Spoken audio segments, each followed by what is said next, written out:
বোবা লোকে চলতে পারে বলতে পারে না, পঙ্গু লোকে বলতে পারে চলতে পারে না, কানা লোকে শুনতে পারে দেখতে পারে না, কালা লোকে দেখতে পারে শুনতে পারে না।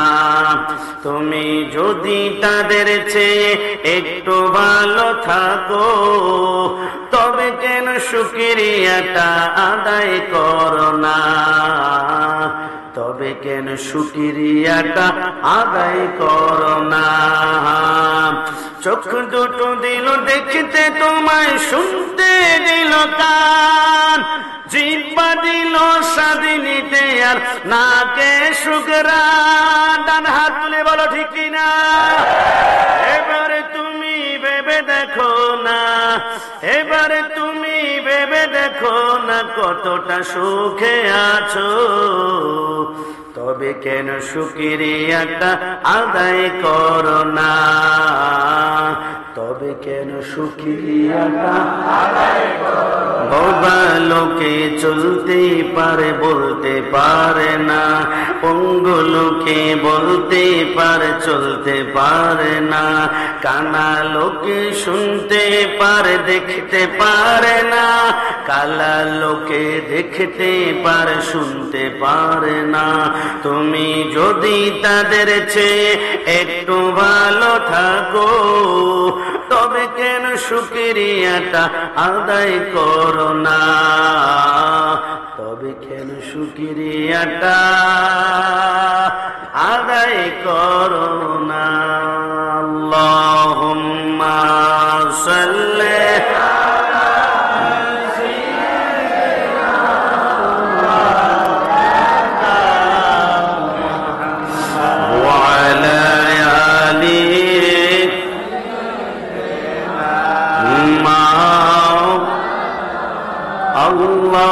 আল্লাহ আল্লাহ লা ইলাহা ইল্লাহু জপ আল্লাহ আল্লাহ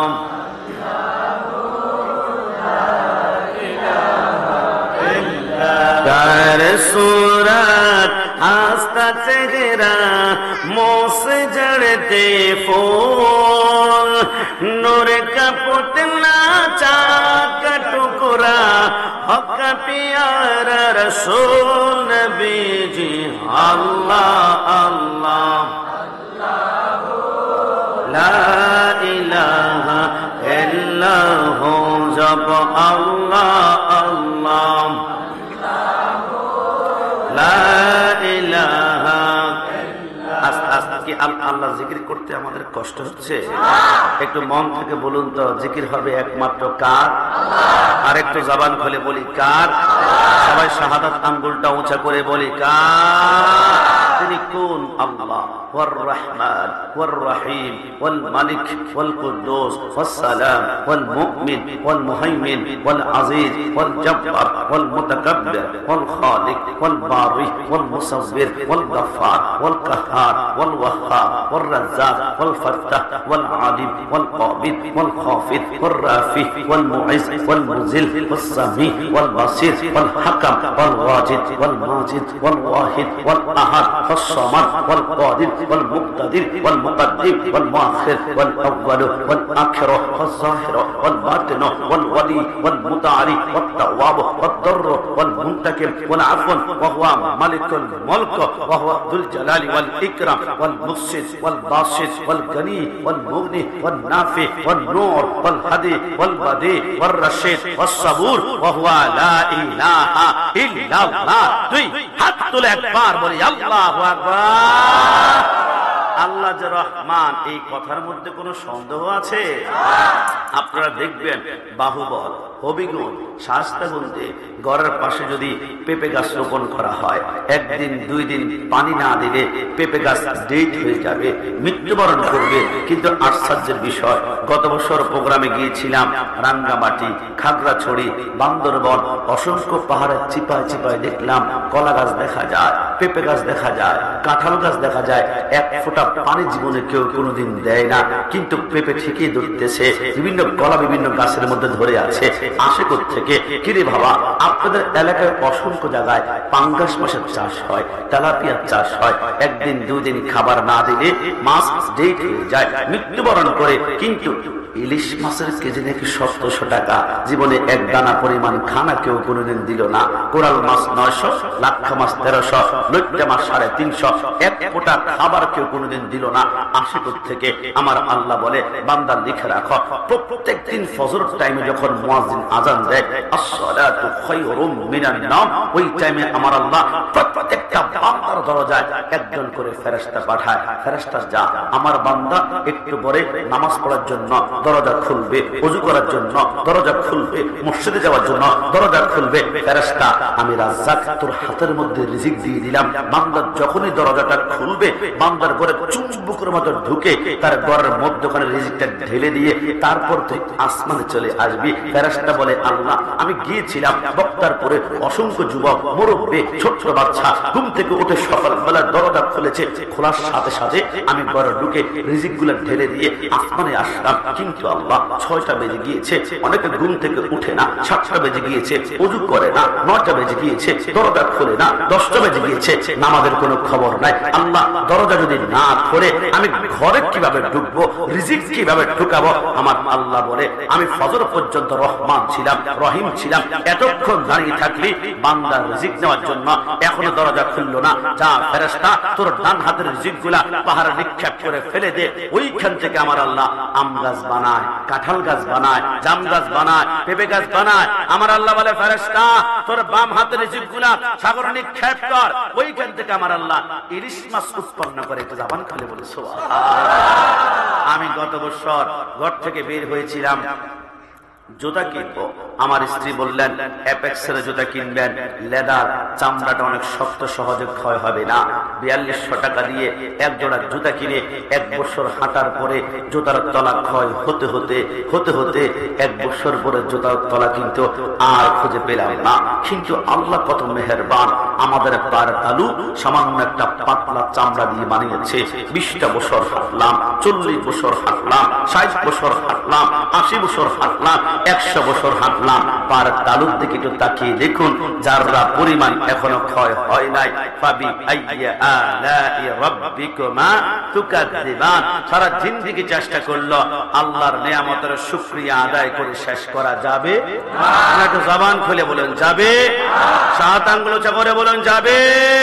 সাগর নদী আর পাহাড়ে বনে পাখিদের গুনগুন গুঞ্জরণে ভেসে আসে ওই সমুদ্র তান, চারিদিকে শুধু আল্লাহর জয়গান। আল্লাহ মহান, আল্লাহ মহান, আল্লাহ মহান, আল্লাহ মহান। কি আল্লাহর নাম নিতে আমাদের কষ্ট হবে? সাত আঙ্গুল উঁচু করে একসাথে আল্লাহ মহান, আল্লাহ মহান। সাগর নদী আর পাহাড়ে বনে পাখিদের গুনগুন গুঞ্জরণে ভেসে আসে ওই সমুদ্র টান, চারিদিকে শুধু আল্লাহর জয়গান। আল্লাহ মহান, আল্লাহ মহান। শুনো তুমি মন দিয়ে কোকিলের সুর, শুনতে লাগছে দেখো কত না মধুর, মিষ্টি মিষ্টি ওই দোয়েলের গান, রয়েছে তাহাতে কি সুধা অপুরাণ, কোথা পেল তাহারায় সুর অম্লান, জবাব আসবে দিল খোদা মহিয়ান। আল্লাহ মহান, আল্লাহ মহান। সাগর নদী আর পাহাড় বনে পাখিদের গুনগুন গুঞ্জরণে ভেসে আসে ওই সুমধুর তান, চারিদিকে শুধু আল্লাহর জয়গান। মন থেকে বলুন, আল্লাহকে রাজি খুশি করতে চাই কি চাই না? দুই হাত তুলে দেখাতে হবে, চাই কি না? আল্লাহকে রাজি করার জন্য আদম সফিউল্লাহ 350 বছর কেঁদেছিল, রব্বানা যালামনা আনফুসানা ওয়া ইল্লাম তাগফির লানা। কেন কাঁদলো? আল্লাহকে রাজি করার জন্য। ইউনূস আলাইহিস সালাম মাছের পেটে 40 দিন একটা দোয়া পড়েছিল, মনে আছে আপনাদের? লা ইলাহা ইল্লা আনতা সুবহানাকা ইন্নী কুনতু মিনাজ জালিমিন। একবার উফ করলেন না কেন? আল্লাহকে রাজি করার জন্য। হযরত জাকারিয়া আলাইহিস সালাম মাছের গাছের ভিতরে ঢুকে পড়েছিল, ইহুদির বাচ্চারা লোহার করাত দিয়ে মাথার তালু থেকে পার তালু পর্যন্ত তিনি শরীরটাকে 2 টুকরা করে ফেলেছে। একবার উফ করলেন না কেন? আল্লাহকে রাজি করার জন্য। মুসা কালিমুল্লাহ তুর পাহাড় উঠে 1400 বার আল্লাহর কাছে অ্যাপ্লিকেশন করেছিল, রব্বি আরনি, আল্লাহ তোমাকে দেখতে চাই। আল্লাহ বলে লান তারানি, দেখা যাবে না, লান তারানি, দেখা যাবে না। 70,000 নূরের পর্দা একটু করে ফাঁক করে ঝলক মেরেছিল, গোটা তুর পাহাড়টা জ্বলে জ্বলে আমি কাশিমের চোখের সুরমা হয়ে গেল। একবার উফ করলেন না কেন? আল্লাহকে রাজি করার জন্য। ইব্রাহিম খলিলুল্লাহ নমরুদের আগুনে ঝাঁপ দেয় কেন? আল্লাহকে রাজি করার জন্য। ইসমাইল চিত হয়ে শুয়ে আছে, বাবা আমার গলায় ছুরি লাগিয়ে আমাকে জবাই করে দাও। একবার উফ করে না কেন? আল্লাহকে রাজি করার জন্য। হে আমার বক্তারপুরের ভাইরা, স্পষ্ট হয়ে গেলাম, আদম থেকে শুরু করে ঈসা রূহুল্লাহ পর্যন্ত সবাই চায় আল্লাহ, আমি কাশিমি চাই আল্লাহ, আমার সামনে যারা আছে আল্লাহ। ওগো আল্লাহ, আমরা সুন্নিদেরকে অনেকে বিদআতি বলে গালি দেয়, অনেকে মাজার পূজারি বলে গালি দেয়, অনেকে বিরিয়ানি খোর, জিলাপি খোর, তাবারক খোর বলে গালি দেয়। আল্লাহ একটু জানতে চাই, তামাম দুনিয়া তো তোমাকে চায়, তুমি আল্লাহ কি কাউকে চাও? আমার আল্লাহ বলে লিখে রাখো, তামাম দুনিয়া চায় আমি আল্লাহ, আমি আল্লাহ, আমি আল্লাহ। আর আমি আল্লাহ খুশি করতে চাই শুধু একজনকে। আল্লাহ তিনি কে? তিনি কে? তিনি কে? আমার আল্লাহ বলে কদ নারা তাকাল্লুবা ওয়াজহিকা ফিস সামাই ফালা নুওয়াল্লিয়ান্নাকা কিবলাতান তারদা। শুনে দেখা, খোদা কি রাদা চাহতা है दो आलम, खुदा चाहता है रज़ाए मोहम्मद, तमाम दुनिया चाहे अल्लाह अल्लाह अल्लाह। और अल्लाह खुशी करते चाहे मदीना वाला नबी के एक जबान खुले बोले सुबहान। এই জন্য আমরা যখন ইয়া নবী সালামু আলাইকা পড়ি তখন একটা কাসিদা পড়া হয়, আরশকা কাবা মদিনা, পরশকা কাবা মদিনা, কাবা কা কাবা মদিনা। যদি বলে সুবহান। লিখে রাখবেন, তামাম দুনিয়ার কিবলা হচ্ছে আল্লাহ। কে কে কে কে? এটা শাহাদাত আঙ্গুল উঁচা করে বলুন, কে? তামাম দুনিয়ার কিবলা হচ্ছে আল্লাহ, আর আল্লাহর কিবলা হচ্ছে মদিনা ওয়ালা। একটু জবান খুলে বলে সুবহানাল্লাহ। ওই নবীর মদিনায় জীবনে একবার যেতে মন চায় কি চায় না? এটা 2 হাত তুলে দেখাতে হবে, চায় কি না? हमने माना कि जन्नत बहुत है हंसी, छोड़कर हम मदीना न जाए कहीं। यूं तो जन्नत में सब है, मदीना नहीं, मदीना में जन्नत मौजूद है। একজন আশিককে জিজ্ঞেস করা হলো, তোমার এক পাশে জান্নাত, এক পাশে মদিনা, তুমি কোথায় যাবা? আশিক বলে, 1 কোটি বার আমি বলবো আমি জান্নাতে নয়, আমি জীবনে একবার মদিনায় যেতে চাই, জীবনে একবার মদিনায়। কিন্তু জান্নাতে কেন যাবি না? বলে না না, জান্নাত অনেক সুন্দর, জান্নাতুন তাজরি মিন তাহতিয়াল আনহার। সেইখানে 4টা নহর আছে, একটা দুধের নহর, একটা শরাবের নহর, একটা মধুর নহর, আর একটা হচ্ছে ইন্না আতাইনাকাল কাউসার। আজকে থেকে লিখে রাখুন, কাউসারের সৃষ্টিকর্তা হচ্ছে আল্লাহ, কিন্তু মালিক হচ্ছে মদিনা ওয়ালা। আমার রাসূল বলে, আমি যদিও হাউজে কাউসারের মালিক, আমি কিন্তু বন্টন করব না। রাসূল কে বন্টন করবে? রাসূল বলে, হাউজে কাউসার বন্টন করবে আমার ডানে একজন যুবক আর বামে আরেকজন যুবক। এই 2 জন যুবককে যারা মহব্বতের চাদরে মৃত্যুর আগ পর্যন্ত আটকা রাখতে পারে, তারা 100% হাউজে কাউসার পান করবে। নবী ওই 2 জন যুবকের নাম কি? নবী আমার বলে, একজন হাসান, আরেকজন ইমাম হুসাইন। যদি বলি সুবহানাল্লাহ। এত সুন্দর জান্নাতের বর্ণনা দিচ্ছ, তারপরে তুমি জান্নাতে যাবে না, ঘটনা কি? বলে না না, জান্নাত আমি যাচ্ছি না একটি কারণে, কারণ জান্নাতে গিয়ে দেখলাম মদিনা পাই না, জান্নাতে মদিনা পাই না, জান্নাতে মদিনা পাই না। কিন্তু মদিনায় গিয়ে দেখলাম একটা জায়গা আছে, মা বাইনা ওয়া বাইতিল মিম্বারি রাউযাতুম মিন রিয়াজিল রিয়াজিল জান্নাহ, মদিনায় গেলে রিয়াজুল জান্নাহ নামক একটা জান্নাতের টুকরা পাওয়া যায়। তবে চিন্তা করলাম মদিনায় গেলে তো জান্নাতের টুকরা এমনিতে পাওয়া যায়, শুধু কি জান্নাত পাওয়ার জন্য মদিনা যাব? আরে না, মদিনা গেলে শুধু জান্নাত নয়, জান্নাতের মালিক মদিনাওয়ালা নবীকেও পাওয়া যায়। জোরে বলি সুবহানাল্লাহ। বলুন আমরা কি ওই নবীর মিলাদুন নবীর পক্ষে নাকি বিপক্ষে? আর হাত তুলে পক্ষে না বিপক্ষে? এবার 64 জেলা মিলাদুন নবী হয়েছে, তবে একটি জেলার মিলাদুন নবী আমার কলিজার রক্তক্ষরণ হয়েছিল। ব্রাহ্মণবাড়িয়া কসবা গোপীনাথপুরে 82 বছরের একজন মুরব্বী, নাম ছিল হাফেজ মমতাজ সাহেব। এখন তোর বয়স হয়েছে, হাঁটতে পারে না, কিন্তু রাসূলুল্লাহর প্রেমের এশকের জোয়ার যখন চলে আসছে আর ঘরে বসে থাকতে পারেনি। হাতের মধ্যে লাঠি আর নাতির হাত ধরে টুকটুক করে জশ্নে জুলুসে গিয়েছিল। ব্রাহ্মণবাড়িয়া সদরে এজদের বাচ্চাগুলা আমার মুরব্বী আব্বার মাথার মধ্যে লাঠি দিয়ে এত জোরে বাড়ি দিয়েছিল, মাথার মগজগুলা বের হয়ে বাটিতে 2 ভাগ হয়ে রক্ত পড়তে পড়তে সাদা পাঞ্জাবি লালে লাল হয়ে গিয়েছিল। এরা মনে করেছিল সুন্নিদেরকে হামলা করলে মিলাদুন নবী মনে হয় বন্ধ হয়ে যাবে, সুন্নিদেরকে হামলা করলে জশ্নে জুলুস মনে হয় করবে না, সুন্নিদেরকে হামলা করলে মিলাদুন নবীর দিন ঘর থেকে বের হবে না। কিন্তু এরা জানে না সুন্নিদের অপর নাম হচ্ছে হুসাইনি, হুসাইনিয়া কারবালার জমিনে রক্ত দিয়েছে, প্রয়োজনে এখন রক্ত দিবে, কিয়ামত পর্যন্ত রক্ত দিবে। আজকে থেকে লিখে রাখো, হুসাইনিয়া রক্ত দেয়, ইয়াজিদিরা রক্ত চুষে খায়। লিখে রাখো, যত যাবে রক্ত সুন্নি হবে সত্য। ডান হাত তুলে বলো ঠিক কিনা?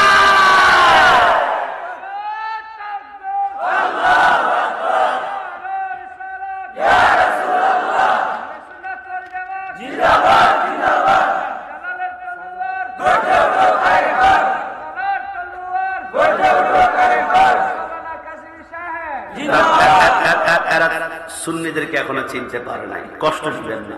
আমাকে ইমানি কথা বলতে হয়, কারণ বাংলাদেশে একজন বক্তা ছিল মোতালেব হোসেন, কারণ আমি সালিহ বলি না, আমি ওহাবি বলি তাকে। কারণ কি, সে বলেছিল সে নাকি সুন্নি থেকে ওহাবি হয়েছে। আমার কোন মতে বুঝে আসে না, সুন্নিরা এক পাহাড় পরিমাণ স্বর্ণ দিল ইমান কোনোদিন বিক্রি করবে না। সুন্নিরা এক জায়গায় আগেই বিক্রি হয়ে গিয়েছে। আর ওহাবিরা, সুন্নিরা ওহাবি হতে পারে না, ওহাবি সুন্নি হতে পারে। সুন্নিরা এক জায়গায় কোথায় বিক্রি হয়েছে তোমরা কি জানো?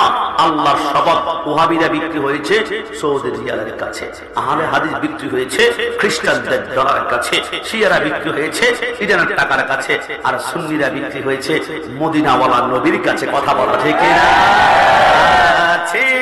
যতক্ষণ এই দেহেতে প্রাণ আমি গে যাব নবীর গুণগান, যত দিকে না বাধা ইবলিস শয়তান আমি গে যাব নবীর গুণগান। বলুন না, আমি গে যাব নবীর গুণগান। কেউ করবে সুনাম, কেউ করবে বদনাম, আমি গে যাব নবীর গুণগান। ডান হাত তুলে বলো ঠিক কিনা? তুমি মোর রব, মোর নবী মোর সব, আমি গে যাব নবীর গুণগান। যত দিকে না বাধা, যত দিক না বাধা ইবলিস শয়তান আমি গে যাব নবীর গুণগান, আমি গে যাব নবীর গুণগান। প্রথমে একটু ইমানি সাজবামূলক কথা বলে ফেললাম। আপনারা কি আমার উপর খুব বেশি রাগ করেছে? ইমানে যদি মরিচিকা পড়ে থাকে, নামাজ পড়তে পড়তে কপালে 1 দাগ 2 দাগ 3 দাগ পড়বে, কোরআন বলে তোমার নামাজ কোথায় যাবে জানো? আমিলাতুন নাসিবাতুন তাসলা নারান হামিয়া, তোমাকে জাহান্নামে নিক্ষেপ করবে। তো জান্নাতি নামাজ কেমন হবে? সেটা হচ্ছে সরকারে মদিনার ইশক যখন তোমার অন্তরে সেটিং হয়ে যাবে, একটা সেইটা তোমাকে ফুল সিরাত পার করাবে। একটু জবান খুলে বলে সুবহানাল্লাহ। এবার প্রথমে আলোচনার প্রারম্ভে আমি একখানা আয়াত তেলাওয়াত করতে চাই। আমি না বললো আমি খুব লম্বা আলোচনা হবে না, আবার ছোট হবে না। খায়রুল উমুর আওসাতুহা, মধ্যম পন্থা আলোচনা করব। মিলাদ হবে, কিয়াম হবে, লাখ সালাম হবে, লাস্ট তাবারক আছে নাকি? তাবারক বিরিয়ানি না, বিরিয়ানি কিন্তু আপনাদের বাহুবল পাওয়া যায়, হাজি বিরিয়ানি। কাচ্ছি বিরিয়ানি, সুলতান ডান, কাচ্ছি ভাই, কিন্তু আজকে তার দেখতে বিরিয়ানির মতো মনে হবে। আজকে বিরিয়ানি একটা তাবার, কারণ এটার ভিতরে ইয়া নবী সালাম আলাইকা ঢুকবে, লাখো সালাম ঢুকবে, কোরআন তালাওয়াত ঢুকবে, ওয়া নুনাজ্জিলু মিনাল কুরআনি মা হুয়া শিফা ওয়া রাহমাতুল লিল মুমিনিন, দুরূদ শরীফ ঢুকবে। কসম খোদার, বিসমিল্লাহি ওয়া আলা বারাকাতিল্লাহ বলে খাবেন। মৃত্যু ছাড়া যে কোনো রোগকে ভালো করবে আমার আল্লাহ। এটা জবান খুলে বলে সুবহানাল্লাহ। প্রথমে আয়াত তেলাওয়াত করতে চাই, যে আয়াতটি আমি না বললো আপনাদের প্রত্যেকের জবান নড়বে। সে আয়াতটি হচ্ছে কুল্লু নাফসিন যায়িকাতুল মউত, জন্ম যে গ্রহণ করেছে মৃত্যু তাকে বরণ করতে হবে। এই কথার মধ্যে কোনো সন্দেহ আছে? আশ্চর্যের বিষয়, বাংলাদেশের একজন বাওয়াল শিল্পী ছিল, এনার নাম ছিল ফিরোজ শাহ। তিনি একটা গান লিখেছেন, গানের নাম হচ্ছে 1 সেকেন্ডের নাই ভরসা। গানটা লিখে তাল, সুর, লয়, লিরিক সবকিছু ঠিক করে 2001 সালে ঢাকা আর্মি স্টেডিয়ামে 50,000 মানুষের সামনে আজকে তিনি গানটা গাইবেন। মানুষকে পাগল করে দিবেন, সারপ্রাইজ করবেন, অবাক করবেন। স্টেজের মধ্যে উঠে মাইক্রোফোনটা হাতের মধ্যে নিয়ে শুধু একটা টান দিয়েছিল, 1 সেকেন্ডের নাই ভরসা। নাই ভরসা বলার সাথে সাথে স্টেজ থেকে জমিনে পড়ে তিনি নিজেই নাই হয়ে গেলেন। ঢাকা মেডিকেল নেওয়ার পরে ডাক্তার রগের মধ্যে হাত দিয়ে ডাক দিয়ে বলল, কসম খোদার, আজরাইল রুটা এত জোরে টান দিয়েছে 37টা রগ দুই টুকরা হয়ে গিয়েছে। বুঝে গেল মৃত্যুর কোনো সিগন্যাল নাই, মৃত্যুর কোনো ইশারা নাই, মৃত্যুর কোনো আলামত নাই। ইউসুফ আলাইহিস সালামকে হারিয়ে হযরত ইয়াকুব পয়গম্বর 20 বছর একটানা কান্না করেছিল। ইয়াকুব পয়গম্বর কান্না করতে করতে তিনার চোখের নিচে ড্রেনের মতো দুইটা দাগ হয়ে গেল, চোখ দুইটা অন্ধ হয়ে গেল। আজরাইল বলে বড্ড মায়া লাগলো। আজরাইল হযরত ইয়াকুব পয়গম্বরের কাছে আসলো। ইয়াকুব আলাইহিস সালাম বলে, আজরাইল রূহ কবজ করতে এসেছো? বলে, না না, আপনি সন্তানের মায়া কান্না করতে করতে চোখ দুইটা অন্ধ হয়ে গিয়েছে, একটু সাক্ষাৎ মিটিং করতে, দিদার করতে আসলাম। আজরাইল, মৃত্যুর আগে কিন্তু তোমাকে পাওয়া যায় না, আমি পেয়ে গিয়েছি যেহেতু একটা অ্যাপ্লিকেশন দরখাস্ত। কি দরখাস্ত? আজরাইল, মৃত্যুর আগে আমাকে 3টা সিগন্যাল দিও। 1 নম্বর সিগন্যাল দিলে মৃত্যুর জন্য রেডি হব, 2 নম্বর দিলে প্রস্তুত হব, 3 নম্বর দিলে একদম মৃত্যুর জন্য ফাইনালি প্রস্তুত হব। আজরাইল বলে, আকবালতু, আমি কবুল করলাম। চলে গেল, 20 বছর চলে যায়, সিগন্যাল নাই। 50 বছর চলে যায়, সিগন্যাল নাই। 100 বছর চলে যায়, সিগন্যাল নাই। 119 বছর বয়সে আসলে আজরাইল একটা সিগন্যাল দেওয়ার জন্য। এই মাত্র প্রথমে 119 বছর আসলা। আজরাইল বলে, কিসের সিগন্যাল?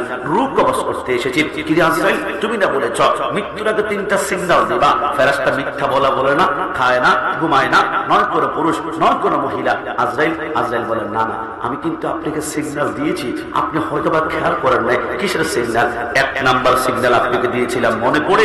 বয়স যখন 30 থেকে 40-এর মধ্যে ছিল, আপনার মাথার চুল দাড়িগুলা কুচু কুচু কালো ছিল, কিন্তু বয়স যখন 50 থেকে 60 চলে গেল, মাথার চুল দাড়িগুলা পেকে সাদা হয়ে গেল। এটা হচ্ছে মৃত্যুর 1 নাম্বার সিগন্যাল। একটু জবান খুলে বলে সুবহানাল্লাহ। আর আমি তো খেয়াল করি নাই, মনে করেছিলাম তুমি আমাকে টোকা দিয়ে বলবা। আরে কি 2 নম্বর সিগন্যাল কি? আপনার কি মনে পড়ে বয়স যখন 30 থেকে 40-এ ছিল, আপনার শরীরে এনার্জি, শক্তি, পাওয়ার, হাডুডু, ক্রিকেট, ফুটবল কেউ আপনার সাথে পারে না। 50 কেজি চালের বস্তা একই কাঁধের মধ্যে হু করে আপনি হাঁটেন, কিন্তু বয়স যখন 50 থেকে 60-এ চলে গেল, আগের মতো হাঁটতে পারেন না। নাতি, বাহুবল বাজারে গেলে আমার জন্য একটা লাঠি নিয়ে আনিস তো, আমি এখন লাঠি ছাড়া হাঁটতে পারি না, শরীরটা দুর্বল। এটা হচ্ছে মৃত্যুর 2 নম্বর সিগন্যাল। একটু জানান করে বলে সুবহানাল্লাহ। আর সত্যি কথা, 3 নম্বর সিগন্যাল কি বলে মনে পড়ে? আপনার বয়স যখন 40 থেকে 50-এ ছিল, আপনার দেহটা একদম সোজা স্ট্রং ছিল, আঁকা নাই, বাঁকা নাই, কোনো কিছু নাই। কিন্তু বয়স যখন 50 থেকে 60-এ চলে গেল, আপনার শরীরটা আস্তে করে একটু গুজা হয়ে গেল, 90 গেল, বাঁকা হয়ে গেল, 100 হয়ে গেল। এখন আর আপনি সোজা হয়ে দাঁড়াতে পারেন না। এটা শরীরটা বাঁকা হয়ে যাওয়া, এটা হচ্ছে মৃত্যুর 3 নাম্বার সিগন্যাল। তো কি হবে? বলে কোনো কথা না, হপ করে ধরে টান বেড়ে সেকেন্ডের ভিতরে রূপটা ক্রস করে প্রমাণ করে দিল মৃত্যুর কোনো সিগন্যাল নাই, ইশারা নাই। আসার সিরিয়াল আছে, যাওয়ার কোনো সিরিয়াল নাই। মুসা কালিমুল্লাহর সামনে আজরাইল আসলো, ফালাতামা মুসা আজরাইলা আলা আইনাহি, এত জোরে কষে একটা থাপ্পড় মারলো। মুসা কালিমুল্লাহর সামনে আজরাইল বলে, আল্লাহ, জীবনে কোনো মানুষ আমাকে টাচ করতে পারে না। আজরাইল আমার ডান চোখ পর্যন্ত বের করে ফেলেছে। আল্লাহ, আমার আল্লাহ বলে, কি রে মুসা, দুনিয়াটা থাকার বুঝি এতই ইচ্ছে? একটা কাজ করো মুসা, তোমার সামনে একটু গরু দেখা যাচ্ছে। আল্লাহ, দেখা যায় তো? আমার আল্লাহ বলে গরুর পিঠের মধ্যে ডান হাতটা রাখো। আল্লাহ কেন? আল্লাহ বলে রাখো না। মুসা কালিমুল্লাহ বলে আমি যখন ডান হাতটা রাখলাম, আমার আল্লাহ বলে মুসা তোর ডান হাতের নিচে গরুর কয়টা পশম আছে একটু গণনা করো তো। আল্লাহ কেন? আল্লাহ বলে গণনা। মুসা কালিমুল্লাহ বলে আল্লাহ কেন? আমার আল্লাহ বলে তোমার ডান হাতের নিচে যতটা পশম আছে প্রত্যেকটা পশমেরই মনে 1 বছরে 1 বছর করে হায়াত বাড়িয়ে দিলাম। আল্লাহ যদি 2 হাত দেয়, 2 হাতের নিচে যত পশম থাকবে তোমার হায়াত বাড়িয়ে দিলাম। আল্লাহ তারপর কি হবে? কুল্লু নাফসিন যায়িকাতুল মাউত। আজরাইল 1 চোখ বের করো আর 2 চোখ বের করো, মৃত্যু তোমাকে বরণ করতেই হবে। ওগো আল্লাহ, এত হাজার লক্ষ বছর বাঁচার পরও যদি মৃত্যুবরণ করতে হয় তাহলে এই দুনিয়াতে থাকতে চাই না। তুমি মহান আল্লাহর দিদারে আমাকে নিয়ে যাও। একটা জবান খুলে বলে সুবহান। বিশ্বাস করেন আমি কাশিমি, এখন যদি মৃত্যুবরণ করি সুন্নতের পাগড়ি খুলে ফেলা হবে, ডান পকেটে মেসওয়াক খুলে ফেলা হবে, ডান পকেটে আতর খুলে ফেলা হবে। মৃত্যুর 1 ঘন্টা আগে যদি আমার পকেটে 1000 সুন্নত থাকে, 1000 সুন্নত মৃত্যুর 1 মিনিট পরে জুদা খুলে ফেলা হবে, জুদা খুলে ফেলা হবে। কিন্তু মৃত্যুর পরেও একটা সুন্নত কোন বাপের বেটা খুলতে পারবে না। কবরে যাওয়ার সময় একটা সুন্নত নিয়ে কবরে যেতে পারবেন। মদিনাওয়ালার সামনে এই একটা সুন্নত নিয়ে দাঁড়াতে পারবেন। নবী আপনাকে বড্ড বেশি ভালোবাসি, আর সেই সুন্নতটা হচ্ছে সুন্নতের লাহিয়া, দাড়ি। একটু জবান খুলে বলে সুবহানাল্লাহ। এই দাড়ি রাখুন না, আল্লাহ আপনাকে জান্নাত দিবে। বিশ্বাস করুন, দাড়ি রেখেছেন, জানা করার জন্য বের হয়েছেন। আমার মুখে না দাড়ি, যে মেয়ের সাথে জানা করবো সে কি আমাকে লাইক করবে, পছন্দ করবে? জানা থেকে টপ করে আল্লাহ আপনাকে ফিরাই ফেলবে। দাড়ি রেখেছেন, ঘুষ খাবেন, আমার মুখে না দাড়ি, ঘুষ খাওয়া যাবে না, মাপ কম দিবেন, আমার মুখে না দাড়ি, মাপ কম দেওয়া যায় না। আপনি মিথ্যা বলবেন, আমার মুখে না দাড়ি। এই দাড়ি হাজারো পাপ থেকে সেভ করে চোখের পলকে আপনাকে জান্নাতে ঢুকিয়ে দিবে। জোরে বলে সুবহানাল্লাহ। এবার দুনিয়ার জমিন থেকে যাওয়ার পরে প্রত্যেকের সামনে 2টা স্টেশন আসবে। ইন্নামাল কবরু রাউযাতুম মিন রিয়াজিল জান্নাহ আও হুফরাতুম মিন হুফারিন নার। 1 নম্বর স্টেশনের নাম রওজা, 2 নম্বর হুফরা। রওজা মানে জান্নাত, হুফরা মানে হচ্ছে জাহান্নাম। আমাদের বক্তার পরে আগুন যদি আঙ্গুলের আগায় লাগে, প্রথম আঙ্গুল পড়বে, তারপর কনুই পড়বে, তারপর সিনা পড়বে, তারপর বুক পড়বে, তারপর কলিজা। কিন্তু জাহান্নামের আগুন নারুল্লাহিল মুকাদাতুল্লাতী তাতলিউ আলাল আফইদা। আঙ্গুল লাগবে, প্রথম আঙ্গুল নয়, প্রথম কলিজাটা জ্বালিয়ে পুড়িয়ে আঙ্কার করে ফেলবে। কিছুক্ষণ পর বান্দা বলবে, আল্লাহ আমার তৃষ্ণা, গলা শুকিয়ে গিয়েছে, আল্লাহ আমি কথা বলতে পারছি না, জিহ্বার দাঁতের মায়ের সাথে আটকে গিয়েছে।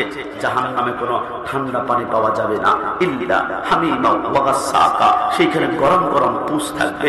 আপনি যখন খাবেন শরীরের মাংসগুলো ঝরঝর করে পড়তে শুরু করবে। কিছুক্ষণ পর বান্দা বলবে, আল্লাহ আমার পেট জ্বলে যায় ক্ষুধা, আমার পেট জ্বলে যায় ক্ষুধা, খাবার কই? জাহান্নামে কোনো সুস্বাদু ফল পাওয়া যাবে না। তবে মুসলিম শরীফের মধ্যে লেখে, বান্দা যখন ক্ষুধা বলে চিৎকার করবে, আপেলের মতো একটা গোলাকার ফল দিবে, নাম হচ্ছে জাক্কুম ফল। ফলটা আপেল মনে করে মুখের ভিতরে যখন ঢুকাবে 27টা কাঁটা বের হবে।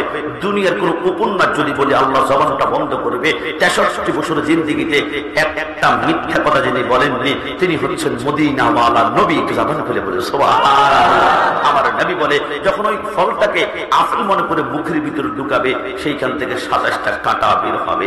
2টা কাঁটা 2টা চোখকে মার্বেলের মতো টুকরো টুকরো করে ফেলবে। 2টা কাঁটা 2 কানের ছিদ্র, 2টা 2 নাকের ছিদ্র, আর বাকি 21টা কাঁটা মাথার উপর দিয়ে বের হয়ে মাথাটা ছিদ্র ছিদ্র করবে। বান্দা যতই চিৎকার করবে, আল্লাহ শুধু একটা আয়াত মনে করে দিবে, ইয়া আইয়ুহাল্লাযীনা আমানুত্তাকুল্লাহ হাক্কা তুকাতিহি ওয়া লা তামুতুন্না ইল্লা ওয়া আনতুম মুসলিমুন। যদি মুসলমান হয়ে মৃত্যুবরণ করতা, আজকে জাহান্নাম নয়, তোমার জন্য ছিল আমার সর্বশ্রেষ্ঠ জান্নাত। একটু জবান খুলে বলুন সুবহানাল্লাহ। যুবক আমার পর্দা নিশিন এবং আমার নবী বলে, ওই জাহান্নাম থেকে বাঁচার জন্য তোমাদের সামনে 4টা আমল রয়েছে। নবী কি আমল? আমার নবী বলে, তাহলে শোনো। আমি মেরাজের রজনীতে আমি বুরাকের পিঠের মধ্যে যখন উঠলাম, জিবরাইল যখন লাগাম টানতে শুরু করলো, কিছু দূর যাওয়ার পরে জিবরাইল বলে, তিফিয়া মুহাম্মদ সাল্লাল্লাহু আলাইহি ওয়াসাল্লাম, নবী আপনি একটু বুরাক থেকে নামুন না। আমার নবী নামলো। জিবরাইল বলল, নবী সামনে কি দেখতে পাচ্ছেন? নবী আমার বলে, বিশাল একটা ময়দান দেখতে পাচ্ছি। ওই ময়দানে কি দেখতে পাচ্ছেন? অসংখ্য মানুষের জিহ্বার মধ্যে লোহার শিকল লাগিয়ে গাছের সাথে টাঙ্গানো হয়েছে, যতক্ষণ না জিহ্বাটা টুকরা টুকরা হয়ে ছিঁড়ে পড়ে না যায় অতক্ষণ পর্যন্ত ক্ষমা করা হয় না। নবী আমার বলে, জিবরাইল কারা কারা? জিবরাইল বলে, নবী আপনি আমাকে কেন জিজ্ঞেস করছেন? আপনি সাইয়্যিদুল মুরসালিন, আমি তো আপনার উম্মত, আপনি তো সবকিছুই জানেন। আমার নবী বলে, আমি তো জানার জন্য প্রশ্ন করি নাই, আমি আমার উম্মতকে জানিয়ে দেওয়ার জন্য প্রশ্ন করেছি। জোরে বলে সুবহানাল্লাহ। 2 নম্বর জায়গার মধ্যে চলুন নবী বলা হবে। আমার নবী সামনে গেল, জিবরাইল বলে, নবী এবার কি দেখতে পাচ্ছেন? নবী আমার বলে, বিশাল একটা ময়দান দেখতে পাচ্ছি। ওই ময়দানে কি দেখতে পাচ্ছেন? অসংখ্য মানুষের মাথার নিচে শিমল তোলার বালিশ দেখা যায় না, বড় বড় পাথর দেখা যায়। পাথরের মধ্যে মাথাটা রেখে যখন চোখটা বন্ধ করে ঘুমাবে, উপর থেকে ফেরেশতারা বারে বারে পাথর দিয়ে মাথার মগজগুলো চূর্ণ বিচূর্ণ হয়ে যায়। এরা কারা? নবী বলা হবে 3 নম্বর একটা জায়গার মধ্যে চলুন না। আমার নবী গেল, জিবরাইল বলে, নবী কি দেখতে পাচ্ছেন? নবী আমার বলে, বিশাল একটা রক্তের সাগর দেখতে পাচ্ছি। অসংখ্য মানুষ হাবুডুবু খাচ্ছে, নিঃশ্বাস নেওয়ার জন্য যখন নাকটা বের করবে, উপরে ফেরেশতারা পাথর মারে, মাথার মগজগুলো ছিন্ন বিচ্ছিন্ন হয়ে যায়। বুঝতে পেরেছি। জিবরাইল এরপর কি? জিবরাইল বলে, নবী সর্বশেষ একটা জায়গার মধ্যে চলুন না। আমার নবী গেল, নবী কি দেখতে পাচ্ছেন? আমার নবী বলে, 500 বছর রাস্তা লম্বা একটি গাছ দেখতে পারলাম। ওই গাছের নিচে কি দেখতে পেরেছেন? একজন নূরানী সুরতের মানুষ দেখতে পাচ্ছি। ওনার সামনে কি দেখতে পাচ্ছেন? ওনার সামনে কোটি কোটি নাবালক বাচ্চা বসে বসে আল্লাহর কোরআন তেলাওয়াত করছে। একটু জবান খুলে বলে সুবহানাল্লাহ। জিবরাইল বলে, নবী এবারে প্রথম জায়গার মধ্যে চলুন। আমরা যে দেখলাম অসংখ্য মানুষের জিহ্বার মধ্যে লোহার শিকল লাগিয়ে টাঙ্গানো হয়েছে, এরা অন্য কেউ নয়। ফালা তাকুল্লাহুমা উফি ওয়ালা তানহারহুমা ওয়া কুল্লাহুমা কাওলান কারীমা। যেই সন্তান আব্বা আম্মার সাথে গাদ্দারি করেছে, আব্বা আম্মার সাথে বেয়াদবি করেছে, এরা আমার বক্তার পুরের ভাইয়ারা, আমি কোন মায়ের কথা বললে তোমাদের চোখের পানি বের হবে? আমার মা, আমার বাবা যখন মিলন করেছিল, আমার বাবার এক ফোঁটা বীর্যের কোটি কোটি ব্যাগের একটা শুক্রাণু গিয়ে মার রেহেমের ভিতরে দিয়ে মায়ের পেটের মধ্যে যখন চলে গেল, ওই বীর্যের উপরে 40 দিন যাওয়ার পরে এটার বীর্য থাকে না, ওইটা রক্ত হয়ে যায়। ওই রক্তের উপরে 40 দিন যাওয়ার পরে ওইটা রক্ত থাকে না, ওইটা মাংসের টুকরা হয়ে যায়। ওই মাংসের টুকরার উপরে 40 দিন যাওয়ার পরে সেইখান থেকে 2টা চোখ বের হয়। ওই চোখের উপরে 40 দিন যাওয়ার পরে সেইখান থেকে 2টা হাত বের হয়। ওই হাতের উপরে 40 দিন যাওয়ার পরে সেইখান থেকে 2টা পা বের হয়। ওই পায়ের উপরে 40 দিন যাওয়ার পরে সেইখান থেকে মাথা বের হয়। ওই মাথার উপরে 40 দিন যাওয়ার পরে সেইখান থেকে 2টা চোখ বের হয়। ওই চোখের উপরে 40 দিন যাওয়ার পরে সমস্ত বডি যখন তৈরি হয়ে যায়, আমার আল্লাহ বলে, জিবরাইল আমার বান্দা তো একটু পরে দুনিয়ার জমিনের মধ্যে যাবে, তবে আমার বান্দা মার পেটের মধ্যে কেমন পজিশন রয়েছে একটু বলো না। জিবরাইল বলে, আল্লাহ আপনার বান্দার 2টা পা মার পেটের নিচের দিকে দেখা যায় আর মাথাটা উপরের দিকে। আমার আল্লাহ বলে, না না, আমার বান্দার 2টা পা যদি মায়ের পেটের নিচের দিকে থাকে, সিলেট মেডিকেলে নেওয়ার পরে কোন নার্স কোন ডাক্তার যদি আমার বান্দার কোমরের মধ্যে ধরে যায়, আমার কোনো ডাক্তার যদি পায়ের মধ্যে ধরে টান মারে মায়ের পেট থেকে বের করার জন্য, আমার বান্দার উল্টা দিকে 2টা হাত ভেঙে যাওয়ার সম্ভাবনা রয়েছে। আরে জিবরাইল যা, আমার বান্দার কোমরের মধ্যে ধরে তার মাথাটা তাড়াতাড়ি নিচের দিকে নাম আর পা গুলো উপরের দিকে ওঠা। জিবরাইল বলে, দেরি না করে আমি বান্দার কোমরের মধ্যে 3টা আঙ্গুল দিয়ে খপ করে ধরে যখন মাথাটা নিচের দিকে নামায় আর পা গুলো উপরের দিকে ওঠায়, ওই কচি কোমরে খপ করে ধরার কারণে এই ব্যথাটা আমি কাশি সহ্য করতে পারি না, আপনারা কেউ সহ্য করতে পারেন না। ওই মুহূর্তে প্রত্যেকে আমরা মার কলিজা বরাবর ধাম করে এত দূর একটা লাথি মেরেছিলাম, ওই লাথি সহ্য করতে না পেরে অনেক মা দুনিয়ার জমিনের সাথে সাথে মৃত্যুবরণ করে ফেলেছে, অনেক মা জ্ঞান হারিয়ে ফেলেছে। আসমানের সমস্ত ফেরেশতারা কান্না শুরু করে দিয়েছে। আল্লাহ মনে হয় মা সন্তান 2জন মৃত্যুবরণ করেছে। আমার আল্লাহ বলে, না না, সন্তান জন্ম দেওয়ার সময় মা সন্তান 2জন যদি মৃত্যুবরণ করে, তামাম দুনিয়া তো মরুভূমি হয়ে যাবে। জিবরাইল মেডিকেল সায়েন্স ব্যবহার করো। আল্লাহ তাবারে কেমন? আমার আল্লাহ বলে, যে বান্দাটা কান্না করে না, তার পিঠের মধ্যে 3টা আঙ্গুল দিয়ে তুমি 3বার ঘষা মারো। জিবরাইল বলে, 1বার ঘষা দে, 2বার ঘষা দে, 3বার ঘষা দেওয়ার সাথে সাথে সন্তানটা যখন ওয়া ওয়া করে কান্না করে ওঠে, যে মাকে ইনজেকশন দিলে জ্ঞান ফেরানো যায় না, যে মাকে ধাক্কা দিলে জ্ঞান ফেরানো যায় না, আল্লাহর কসম সন্তানের ওয়া কান্নার আওয়াজটা মার কানে যেতে দেরি হয়, মার জ্ঞানটা ফিরতে 1 সেকেন্ড সময় লাগে না। জোরে বলি দুনিয়াতে আসার পরে মার স্তন থেকে আমরা একটানা 2 বছর দুধ পান করেছি।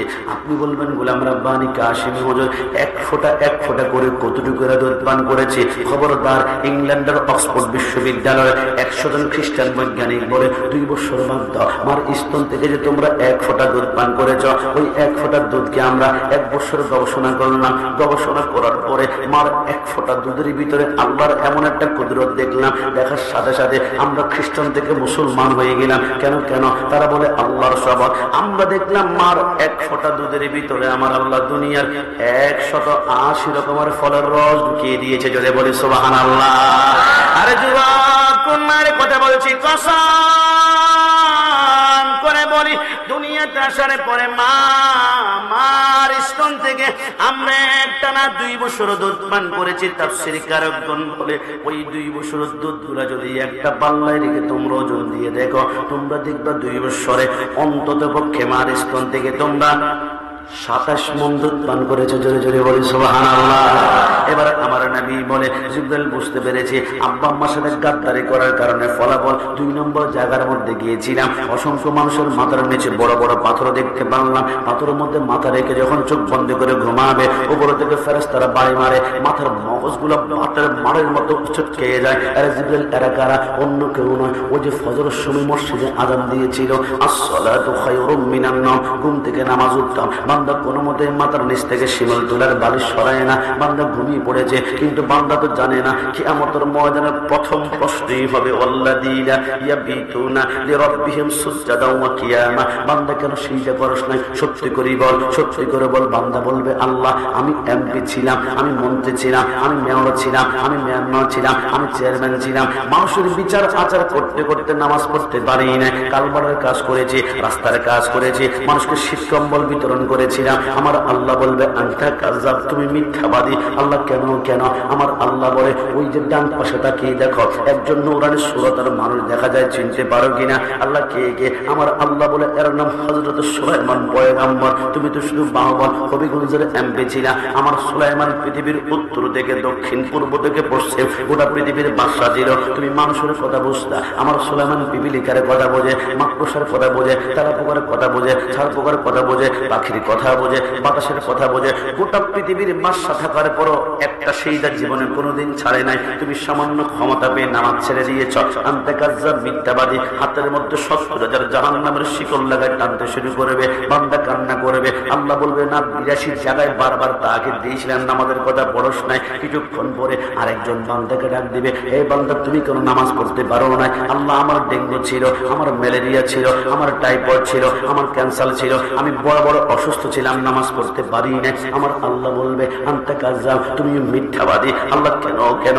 আমার আল্লাহ বলে, ওই যে ডান পাশে তাকিয়ে দেখো, একজন নূরানি সুরতের মানুষ, চিনতে পারো কিনা? আল্লাহ কে? আমার আল্লাহ বলে, এর নাম হযরতে আইয়ুব পয়গম্বর।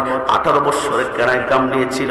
যতবার কামড় দেয় আইয়ুব উফ বলে না, শুধু বলে আল্লাহ, উফ বলে না, শুধু বলে আল্লাহ। যখন আইয়ুবকে কামড়ানো শুরু করেছিল, আইয়ুব বলেছিল, আল্লাহ আমার অঙ্গ প্রত্যঙ্গ সব কামড়িয়ে শেষ করে ফেলেন, আমার কোনো অভিযোগ নাই, কিন্তু আল্লাহ একটা অঙ্গ শুধু আপনি একটু হেফাজত করবেন। আমার আল্লাহ বলে, এটা আবার কোনটা? আল্লাহ, এটা আমার লিসান, এটা হচ্ছে আমার জিহ্বা। কিন্তু আইয়ুব জিহ্বা দিয়ে কি করবি? যাতে করে আল্লাহ সেইটার মধ্যে গিয়ে অন্তত পক্ষে জিহ্বাটা আমি পড়তে পারি সুবহান রাব্বিয়াল আলা, সুবহান রাব্বিয়াল আলা। আমার আইয়ুবকে যখন কামড়ানো শুরু করেছিল, 92 কেজি ওজন ছিল। কামড়াতে শরীরের চামড়ার ভিতরে মাংসগুলো কেনা খেয়ে ফেলেছিল। ওজনটা শেষ জীবনে মাত্র 12 কেজি হয়ে গিয়েছে। বিবি রাহিমা বলে, আমি যখন স্বামীকে কাঁধের মধ্যে নেই, 1 বিন্দু পরিমাণ ওজন আমার থেকে ওজন অনুভব হয় না। এত অসুস্থ থাকার পরও আমার আইয়ুব এক ওয়াক্ত নামাজ ছাড়ে নাই। তুমি সামান্য অসুস্থ হয়ে নামাজ ছেড়ে দিয়েছ। আনতা কাযাব, তুমি মিথ্যাবাদী। কিছুক্ষণ পর একজন নারীকে ডাক দিবে, বান্দি রমণী, নামাজ কেন পড়ো নাই? আল্লাহ স্বামী অত্যাচার করত, স্বামী জুলুম করত, স্বামী নির্যাতন করত, স্বামীর অত্যাচার থেকে বাঁচার জন্য নামাজ পড়তে পারি না। আল্লাহ বলবে, আনতা কাযাব, তুমিও মিথ্যাবাদী। আল্লাহ কেন? আমার আল্লাহ বলে, ওই যে ডান পাশে তাকিয়ে দেখো, একজন নূরানি সুরতের রমণী দেখা যায়, চিনতে পারো কিনা? আল্লাহ কে? আমার আল্লাহ বলে, এর নাম হযরতে আসিয়া। একটু জবান খুলে বলি সুবহানাল্লাহ। আমার আসিয়া যখন রুকুর মধ্যে যায়, তলপেটটা যখন বের হয়ে যায়, ওই না ফেরাউন হাতের মধ্যে লোহার বল্লম গরম করে আসিয়ার পেটের মধ্যে ঘাই মারে, ওইখান থেকে রক্তের ফোঁটা বের হয়। উফ বলে না, শুধু বলে আল্লাহ। 9 বছর জুলুম করার পরে ফেরাউন বলেছিল, কিন্তু আসিয়া কোন রবের প্রেমের মধ্যে পড়ে গেলে এত অত্যাচার করলাম, পিঠের চামড়াগুলো একদম একটা করে দাগ ফেলে দিয়েছিলাম, এখনো পর্যন্ত আল্লাহকে বলিস না। আসিয়া তুই কি চাস রে? আসিয়া বলে আমার আল্লাহ ছাড়া কারো নাম ডাকবো না। ফেরাউন বলে আজকে এমন একটা শাস্তি দিব তুই আল্লাহর নাম পর্যন্ত বলে যাবে। আসিয়া বলে সম্ভব নয়। ফেরাউন তার 2টা হাত বেঁধে ফেললো, 2টা পা বেঁধে ফেললো, চোখের মধ্যে পট্টি বেঁধে মরুভূমির উত্তপ্ত বালুর মধ্যে চিত্র যখন শোয়াই দিল, আসিয়া বলে মরুভূমির উত্তপ্ত বালিগুনা বালি নয়, এক একটা জ্বলন্ত কয়লার মতন মনে হচ্ছিল। কিছুক্ষণ পরে দেখলাম উত্তপ্ত বালির কারণে আমার পিঠের চামড়া, আমার গোশতগুলো মোমের মতো গলতে শুরু করলো। আমি বুঝে ফেললাম আমার হাড্ডি মাটির মধ্যে ঠক ঠক করে বাড়ি খায়। এখন আমি সেইটা করতে পারবো না, আমার পিঠের চামড়া নাই, আমার গোশত নাই, যেইখানে সেইটা করতে পারবো না এমন জীবন চাই না। আসিয়া চিৎকার দিয়ে বলতে লাগলো, আল্লাহ আমি জীবনে তোমার কাছে কিছু চাই নাই, আল্লাহ চেয়েছি শুধু আজকে একটা জিনিস, শুনেছি জান্নাতে নাকি তোমার সুন্দর একটি ঘর আছে, আল্লাহ তোমার ঘরের পাশে আমাকে ছোট্ট একটা ঘর দান করো না। আমার আল্লাহ বলে জিব্রাইল কোথায়? 600 নূরের পাখা দিয়েছি, চোখের পলকে হাজির হ। জিব্রাইল বলে আমি যখন হাজির হলাম, আমার আল্লাহ বলে জিব্রাইল আসিয়া জিন্দেগিতে কিছু চাই নাই, আজকে ছোট্ট একটা জান্নাতে ঘর চেয়েছে। এই দুনিয়ার মতো 13টা দুনিয়াকে একসাথে জোড়া বানিয়ে আসিয়ার জন্য জান্নাতে একটি ঘর বানাও। আসিয়া যখন সেইটা করবে, চোখের পলকে আমি আল্লাহ তাকে জান্নাতে ঢুকিয়ে দিব। জোরে বলি সুবহানাল্লাহ। পরের জায়গা পরের জমিন ঘর বানায় আমি রই, আমি তো সেই ঘরের মালিক নই। কি আপনাদের কষ্ট হচ্ছে? একসাথে বলুন না, পরের জায়গা পরের জমিন পরের জায়গা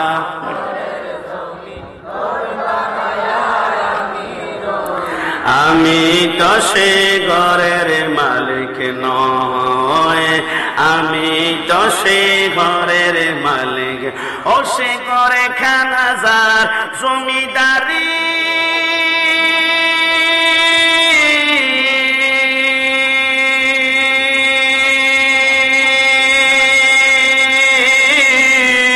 আমি পাই না তাগার হুকুম জারি,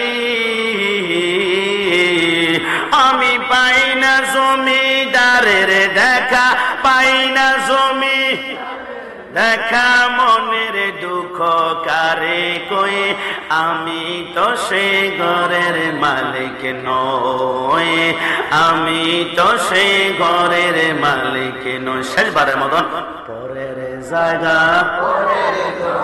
ঘর বানায় আমি রই, আমি তো সে ঘরের মালিক নয়। নবী আমার বলে জিবরাইল বুঝতে পেরেছি। এবার 3 নম্বর জায়গার মধ্যে দেখলাম অসংখ্য মানুষ রক্তের সাগরে হাবুডুবু খাচ্ছে। এরা আবার কারা? জিবরাইল বলে অন্য কেউ নয়, আর রাশি ওয়াল মুরতাশি কিলাহুমা ফিন্নার। দুনিয়ার জমিনে সুদ বক্ষণ করেছিল, সুদ খায় নাই, গরিব মানুষের রক্তগুলা চুষে চুষে খেয়েছে। যে যত বেশি গরিবের রক্ত চুষিয়েছে, ওর রক্তের সাগরটা কত বেশি লম্বা হবে, হাবুডুবু খাবে। কিছুক্ষণ পরে নিঃশ্বাস নেওয়ার জন্য যখন নাকটা বের করবে, ফেরেশতারা উপর থেকে বাতর মারবে। নবী বলল বুঝতে পেরেছি। 4 নম্বর সর্বোচ্চ জায়গার মধ্যে দেখলাম একটা গাছের নিচে একজন নূরানি সুরতের মানুষ বসা আছে। উনি আবার কে? উনি অন্য কেউ নয়, মুসলমানদের আদি পিতা হযরত ইব্রাহিম খলিলুল্লাহ। একটু জবান খুলে বলি সুবহানাল্লাহ। ওনার সামনে দেখলাম কোটি কোটি নাবালক বাচ্চা বসে বসে আল্লাহর কোরআন তেলাওয়াত করছে। এরা কারা? এরা অন্য কেউ নয়। হে আমার বক্তার পরিবারা, কখনো কি চিন্তা করেছেন অনেক সন্তান দুনিয়াতে আসার 1 ঘন্টা পরে মৃত্যুবরণ করে, অনেক সন্তান দুনিয়াতে আসার 2 ঘন্টা পরে মৃত্যুবরণ করে, অনেক সন্তান দুনিয়াতে আসার 1 দিন পরে মৃত্যুবরণ করে। আল্লাহ বুঝলাম না, যে সন্তান দুনিয়াতে আসার 1 ঘন্টা পরে মৃত্যুবরণ করবে, 1 দিন পরে মৃত্যুবরণ করবে, একে দুনিয়াতে পাঠানো কি দরকার ছিল? মাকে 10 মাস 10 দিন কষ্ট দিয়ে 1 ঘন্টার জন্য শুধুখানা পাঠিয়েছেন। সন্তান নিঃশ্বাস ফেলেছে, ওয়া করে কান্না করেছে। এরপর থেকে আব্বা মা মৃত্যুর আগ পর্যন্ত শোকে কান্না করতে জীবন কোরবান হয়ে গিয়েছে। সন্তানটা না দিলেই তো হতো। আমার আল্লাহ বলে খবরদার, রব্বানা মা খালাকতা হাযা বাতিলা, আমি আল্লাহ অনর্থক কোনো কিছু করি না। না, যা করে বান্দার ভালোর জন্য। আল্লাহ বুঝলাম না, সন্তানটাকে 1 ঘন্টা পরে নিয়ে গিয়েছেন, এটার ভিতরে আবার ভালো কি আছে? আমার আল্লাহ বলে তাহলে শুনে না, আমি কোন সন্তানকে নাবালক অবস্থায় মৃত্যুবরণ করাই? আল্লাহ কেন কেন? আমার আল্লাহ বলে যখন দেখি কোন সন্তানের আব্বা মা ফুলসরাতের গোড়ার মধ্যে গ্রেপ্তার হয়ে যাবে, এরা ফুলসরাত পার হতে পারবে না, আমল নামার মধ্যে কোনো সোয়াব থাকবে না, এরা হাঁটতে গেলে পাগুলা কেটে কেটে জাহান্নামের মধ্যে নিক্ষিপ্ত হবে। আমি আল্লাহ ওই আব্বা আমার সন্তানগুলাকে দুনিয়ার জমিনে মৃত্যুবরণ করায়, মাঝে মাঝে পুকুরের মধ্যে ডুবিয়ে মৃত্যুবরণ করায়, মাঝে মাঝে গাড়ি অ্যাক্সিডেন্টে মৃত্যুবরণ করায়। আল্লাহ কেন কেন? আমার আল্লাহ বলে ওই ছোট্ট বাচ্চাটাকে যখন আল্লাহ বলবে তুমি মাসুম, তুমি ফুলসরাত পার হয়ে যাও, ছোট্ট বাচ্চা বলবে আল্লাহ আমি তো জান্নাতে যাব, কিন্তু আমার মা কোথায়? যে মা আমাকে 10 মাস 10 দিন গর্ভে ধারণ করেছিল, মার কারণে আমি দুনিয়াতে নিঃশ্বাস ফেলেছিলাম। আমার আল্লাহ বলবে তোমার আব্বা মা তো জাহান্নামে। আল্লাহ আব্বা আমাকে জাহান্নামে রেখে আমি জান্নাতে যেতে পারবো না, বরঞ্চ আমাকে জাহান্নামে ঢুকিয়ে দিন না। আমার আল্লাহ বলে লা মুমকিন, সম্ভব না, তোমার গায়ের মধ্যে একটা গুনাহ লাগে নাই, একটা পাপ লাগে নাই, তুমি জাহান্নামে যেতে পারো না। আল্লাহ আমি যদি এতই নিষ্পাপ হয়ে থাকি তাহলে আমার জবান কত নিষ্পাপ, এই নিষ্পাপ জবানের সুপারিশে আমার আব্বা আম্মাকে জাহান্নাম থেকে জান্নাতে দিন না। আমার আল্লাহ বলবে আমার রহমতের সাগরের তুফান শুরু হয়ে যাবে। ওই ছোট্ট বাচ্চারা যখন আব্বা আম্মার জন্য সুপারিশ করবে, আমি ছোট্ট বাচ্চার সুপারিশের কারণে তার আব্বা আম্মাকে সেকেন্ডের ভিতরে জাহান্নাম থেকে জান্নাতে বানিয়ে দিব। যদি বলি সুবহানাল্লাহ। তুমি নবীর উম্মত দাবি করা সুন্নাহ মানো না, নবীর অপমানে তোমার হৃদয় কাঁদে না। হাত করে বলা ঠিক কিনা? তুমি নবীর উম্মত দাবি করা সুন্নাহ মানো না, নবীর অপমানে তোমার হৃদয় কাঁদে না। তুমি বিজাতীয় সংস্কৃতিতে সপেছ পরাণ, তুমি কেমন মুসলমান? তুমি কেমন মুসলমান? বলো না তুমি কেমন মুসলমান? তুমি কেমন মুসলমান? নামাজের সাথে নাই পরিচয়, নামাজের সাথে নাই পরিচয়, মানো না কোরআন। তুমি কেমন মুসলমান? তুমি কেমন মুসলমান? তুমি সুদের টাকায় প্রাসাদে গড় ঘোষ ছাড়ো না, দিন দুঃখী না খেয়ে মরে খবর রাখো না। ডান হাত তুলে বলো ঠিক কিনা? তুমি সুদের টাকায় প্রাসাদে গড় ঘুষ ছাড়ো না, দিন দুঃখী না খেয়ে মরে খবর রাখো না। তুমি ঘুষ খেয়ে অবিচার করো সাজিয়া প্রদান। তুমি কেমন মুসলমান? তুমি কেমন মুসলমান? তুমি কেমন মুসলমান? তুমি কেমন মুসলমান? নামাজের সাথে নাই পরিচয়, নামাজের সাথে নাই পরিচয়, মানো না কোরআন। তুমি কেমন মুসলমান? তুমি কেমন মুসলমান? যুবক তুমি কেমন মুসলমান আমার বুঝে আসে না। নবীকে কাউবয় বলে গালি দেওয়া হয়, নবীকে রাখাল বলে গালি দেওয়া হয়, নবীকে স্টাফ বলে গালি দেওয়া হয়, নবীকে কর্মচারী বলে গালি দেওয়া হয়, কিন্তু তোমার রক্তে টকবক করে আগুন ধরে না। তুমি কেমন মুসলমান? আল্লাহর শপথ করে বলে যারা মাইকের আওয়াজ বাইর থেকে শুনছ, আজকে থেকে শুনে নাও, সুন্নিরা সব সহ্য করতে পারে। মাকে গালি দাও কোনো প্রতিবাদ হবে না, বাবাকে গালি দাও কোনো প্রতিবাদ হবে না, আমি কাশ্মীরকে রক্ত গালি দাও কোনো প্রতিবাদ হবে না, কিন্তু আন-নাবিয়্যু আওলা বিল মুমিনিনা মিন আনফুসিহিম, my prophet, my soul, my prophet, my heart, my prophet, my love, my prophet, my life. নবী আমার জান, নবী আমার প্রাণ, নবী আমার কলিজা। সুন্নিদের কলিজা কে হাত দিলে ওই হাত মুসলিমকে বের হবে। ডান হাত তুলে বলা ঠিক কিনা? সব সহ্য করা যায়। সুন্নিরা রাসূলের বিরুদ্ধে কটূক্তি করলে সহ্য করতে পারে। সাউন্ডটা একটু বন্ধ করো। সব সহ্য করা যায়, রাসূলের বিরুদ্ধে আঙ্গুল তুলে সহ্য করা যায়। তবে আজকে থেকে একটা কথা মনে রাখবেন, কেউ যদি রাসূলকে নিয়ে কটূক্তি করে, সেই মূলত কটূক্তি করে নাই, তার পরিচয় প্রকাশ করেছে। তার মা একজন, বাবা 2 জন 3 জন 4 জন পুরুষের মিলনে তার জন্ম হয়েছে। না হয় বৈধ সন্তান কখনো রাসূলের বিরুদ্ধে আঙ্গুল তুলে কথা বলতে পারে না।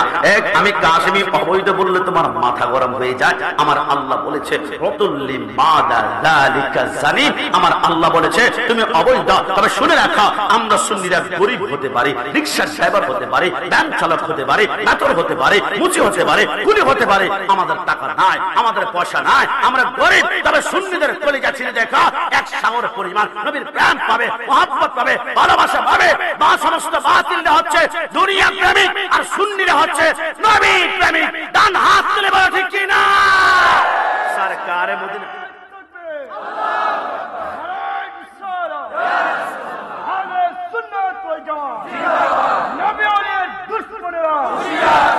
আমি ছোট্ট করে বলতে চাই, যারা নবীর শানে কটূক্তি করে নবীর মর্যাদা ক্ষুণ্ণ করতে চায়, তারা এক কোটিবার চেষ্টা করলো নবীর শান যাররা পরিমাণ কমাতে পারবে না।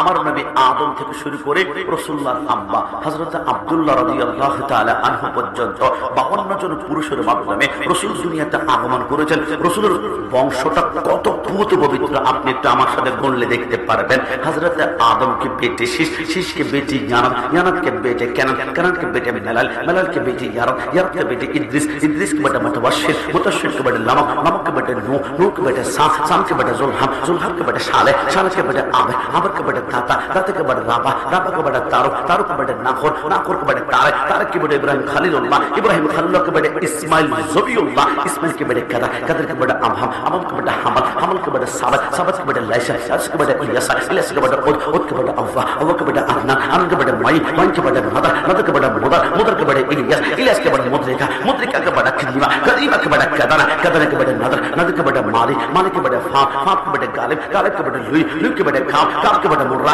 मुर्रा के बेटे किलाब, किलाब के बेटे कुर्सी, कुर्सी के बेटे अब्दुल मन्नान, अब्दुल मन्नान के बेटे हाशिम, हाशिम के बेटे अब्दुल मुत्तलिब, अब्दुल मुत्तलिब के बेटे अब्दुल्लाह, अब्दुल्लाह के बेटे मुहम्मद रसूलुल्लाह सल्लल्लाहु अलैहि वसल्लम। दुई हाथ तुले बोले या রাসূলুল্লাহ। কি ইয়া রাসূলুল্লাহ বলাতে কি আপনি রাগ করেছেন? ইয়া রাসূলুল্লাহ বলাতে খুশি নাকি বেজার? তবে আমাদের কষ্ট লাগে, আমাদের প্যান্ডেল থেকে আরো 10 গুণ বড় প্যান্ডেল হবে, মানুষ নাকি 1 লাখ হয়, 2 লাখ হয়, 5 লাখ হয়, এদের প্যান্ডেলে একবার ইয়া রাসূলুল্লাহ শোনা যায় না, ইয়া রাসূলুল্লাহ শোনা যায় না। কি শোনা যায়? কথায় কথায় লিল্লাহে তাকবীর, লিল্লাহে তাকবীর, লিল্লাহে তাকবীর। আরে ভাই তুমি লিল্লাহে তাকবীর দিবা, আমি তোমার বিরুদ্ধে যাব না, কারণ আল্লাহর জন্য তাকবীর দিতেই পারো। কিন্তু আমার প্রশ্ন, যেইখানে লা ইলাহা ইল্লাল্লাহ মুহাম্মদ রাসূলুল্লাহ আমরা যেই কালিমা পড়েছি, ওই কালিমার ভিতরে 2টা স্লোগান। লা ইলাহা ইল্লাল্লাহ মানে হচ্ছে নারায়ে তাকবীর, আল্লাহু আকবার। মুহাম্মদ রাসূলুল্লাহ মানে হচ্ছে নারায়ে রিসালাত। ইয়া রাসূলুল্লাহ তুমি 100 বার লিল্লাহি তাকবীর দিলা, একটা বার ইয়া রাসূলুল্লাহ তুমি স্লোগান দিলা না। কারণ কি হতে পারে?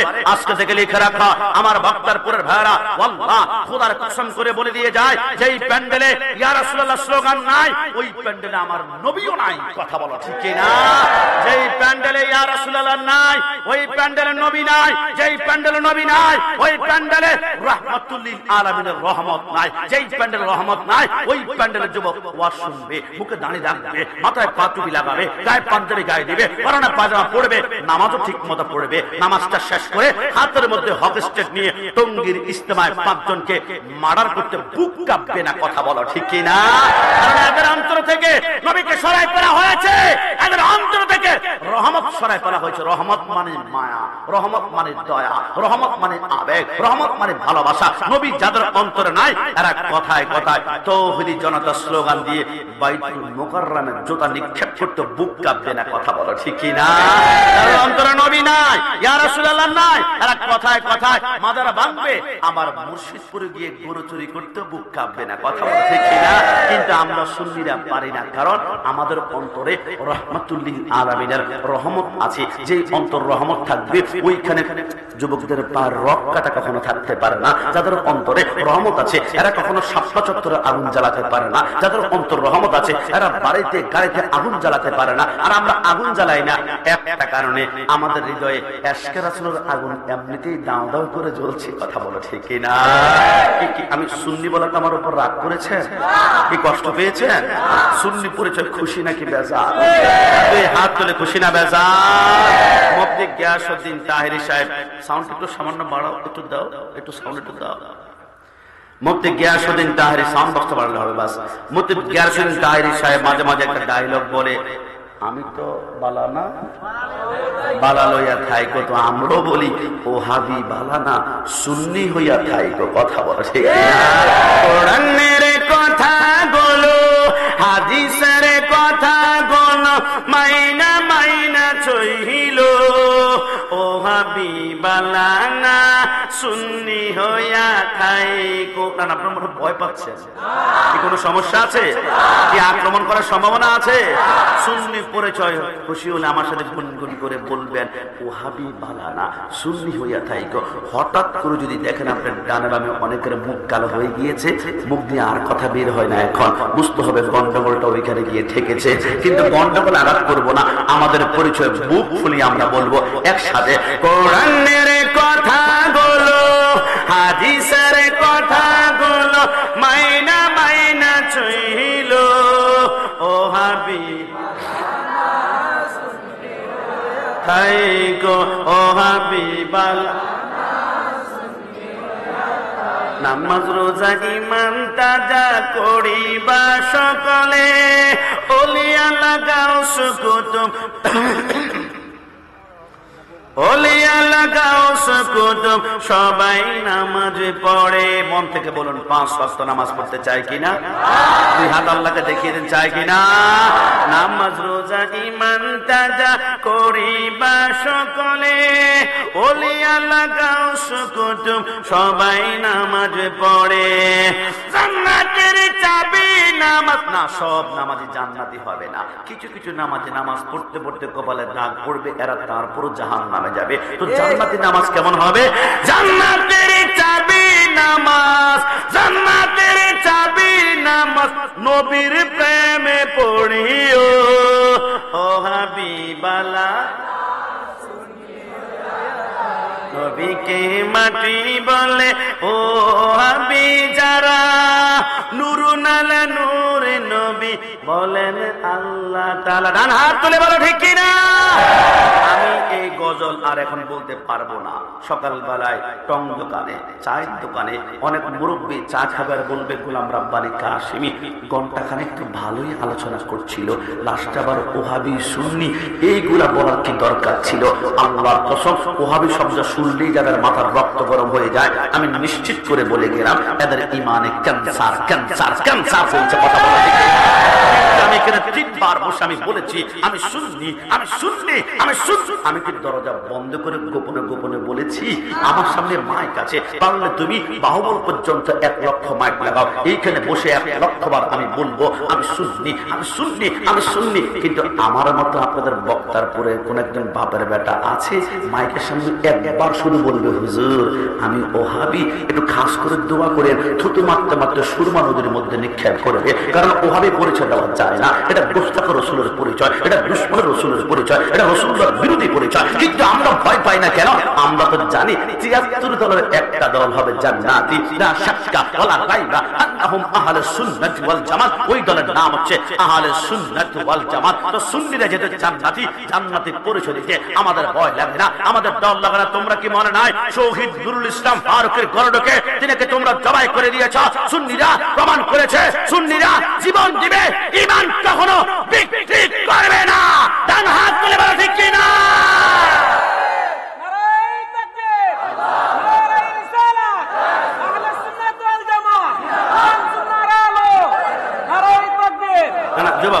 তোমরা আমার উপর কষ্ট নেবেন, আমি তোমাদের কাছে ক্ষমা চাই।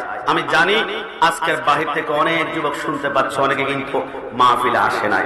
দোস্ত, মাহফিলে যাবি না? যাব না। কেন?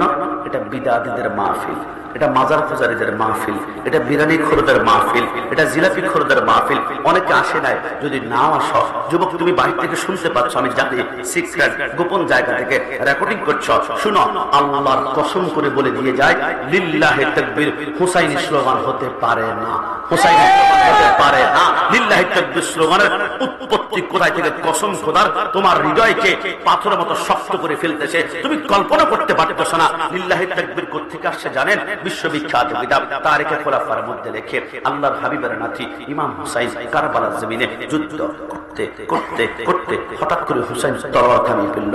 হুসাইন তলোয়ার কেন থামিয়েছেন? আপনার সন্তান আলী আসগরের কলিজায় তীর মেরে পিছন দিক থেকে কলিজার 3 টুকরা করে বের করে দিয়েছে, ওই শোকের তলোয়ার থামেনি। আপনার সন্তান আলী আকবরকে 38 টুকরা করে দিয়েছে, ওই শোকের তলোয়ার থামেনি। তলোয়ার কেন থামিয়েছেন? হুসাইন বলে, আমার এই তলোয়ার দুনিয়ার কোন শক্তি থামাতে পারত না, কারণ আমার রক্তে রাসূলুল্লাহর রক্ত মুবারক প্রবাহমান, আমার হাতের মধ্যে মাওলানা আলীর তলোয়ার, আর আমার তলোয়ারের ভিতরে আসমানের সমস্ত বিজলির শক্তি আল্লাহ কারেন্টের মতো ঢুকিয়ে দিয়েছে। তো তলোয়ার কেন থামিয়েছেন? হুসাইন বলে, একটি কারণে থামিয়েছি, আমার জন্মের কিছুক্ষণ পরে রাহমাতুল লিল আলামিন আমার ডান কানে আযান দিয়েছিল, আল্লাহু আকবার আল্লাহু আকবার আশহাদু আল্লা ইলাহা ইল্লাল্লাহ। রাসূল আমার ডান কানে আযান দিয়ে মুস্কি মুস্কি বলেছিল, হুসাইন আমার আযানের ইজ্জতটা রক্ষা করিও, যেখানে আযান শুনবা দুনিয়ার যত গুরুত্বপূর্ণ কাজ বন্ধ বন্ধ বন্ধ। আমি তলোয়ার থামাতাম না। আমি কারবালার জমিনে ইয়াজিদ বাহিনীর সাথে যুদ্ধ করতে করতে হঠাৎ করে ডান পাশ থেকে মসজিদে আযান বের হয়েছে, আল্লাহু আকবার আল্লাহু আকবার। চিন্তা করলাম রাসূল বলেছেন আযান শুনলে তলোয়ার বন্ধ, তলোয়ার যদি বন্ধ করি আমার গর্দান চলে যাবে, তলোয়ার যদি আমি বন্ধ না করি আমার গর্দান থাকবে, কিন্তু রাসূলের সাথে আমার ওয়াদার বরখেলাফ হয়ে যাবে। আমি কোন দিকে যাব? আমি সিদ্ধান্ত গ্রহণ করলাম 1 কোটি বার আমার গর্দান কোরবানি করব, কিন্তু রাসূলের সাথে ওয়াদা বরখেলাফ করতেই পারবো না। জয় বলে সুবহানাল্লাহ। হুসাইন হঠাৎ করে বসে গেল, সেকেন্ডের ভিতরে 4 আদাত শূন্য, পিছন ডান বাম থেকে তীর বল্লম খন্দক তলোয়ার। হুসাইন তলোয়ারের নিচে মুস্কি মুস্কি হেসে বলে, আমার নানা বলেছে কারবালার জমিনে আমি শহীদ হব, মুমিন সার্বক্ষণিক মৃত্যুর জন্য প্রস্তুত থাকে। আমার নানা বলেছে আমার এক এক ফোঁটা রক্তের বিনিময়ে 70,000 গুনাহগার উম্মত ফুলসেরাত পার হবে। আমি জানি আমি শহীদ হব, তবে তোদের কাছে একটা জিনিস চাই। হুসাইন কি চাও? ইমাম হুসাইন তলোয়ারের নিচে ইয়াজিদ বাহিনীর কাছে যেটা চেয়েছিল, ইয়া আইয়ুহাল্লাযীনা আমানুস্তাঈনু বিস-সাবরি ওয়াস-সালাহ ওয়াস-সালাহ ওয়াস-সালাহ। আমাকে 2 রাকাত নামাজ পড়ার সুযোগ করে দাও। ইয়াজিদ বাহিনী বলে 2 রাকাত নামাজই তো পড়বে, আর হুসাইন তলোয়ারের নিচে বলে সালাত নামাজ নামাজ। আর আমি আমার বন্ধুকে বলে, দোস্ত নামাজ পড়বি না? আমার প্যান্টে একটু সমস্যা আছে। দোস্ত নামাজ পড়বি না? আমার লুঙ্গিতে একটু সমস্যা আছে। দোস্ত নামাজ পড়বি না?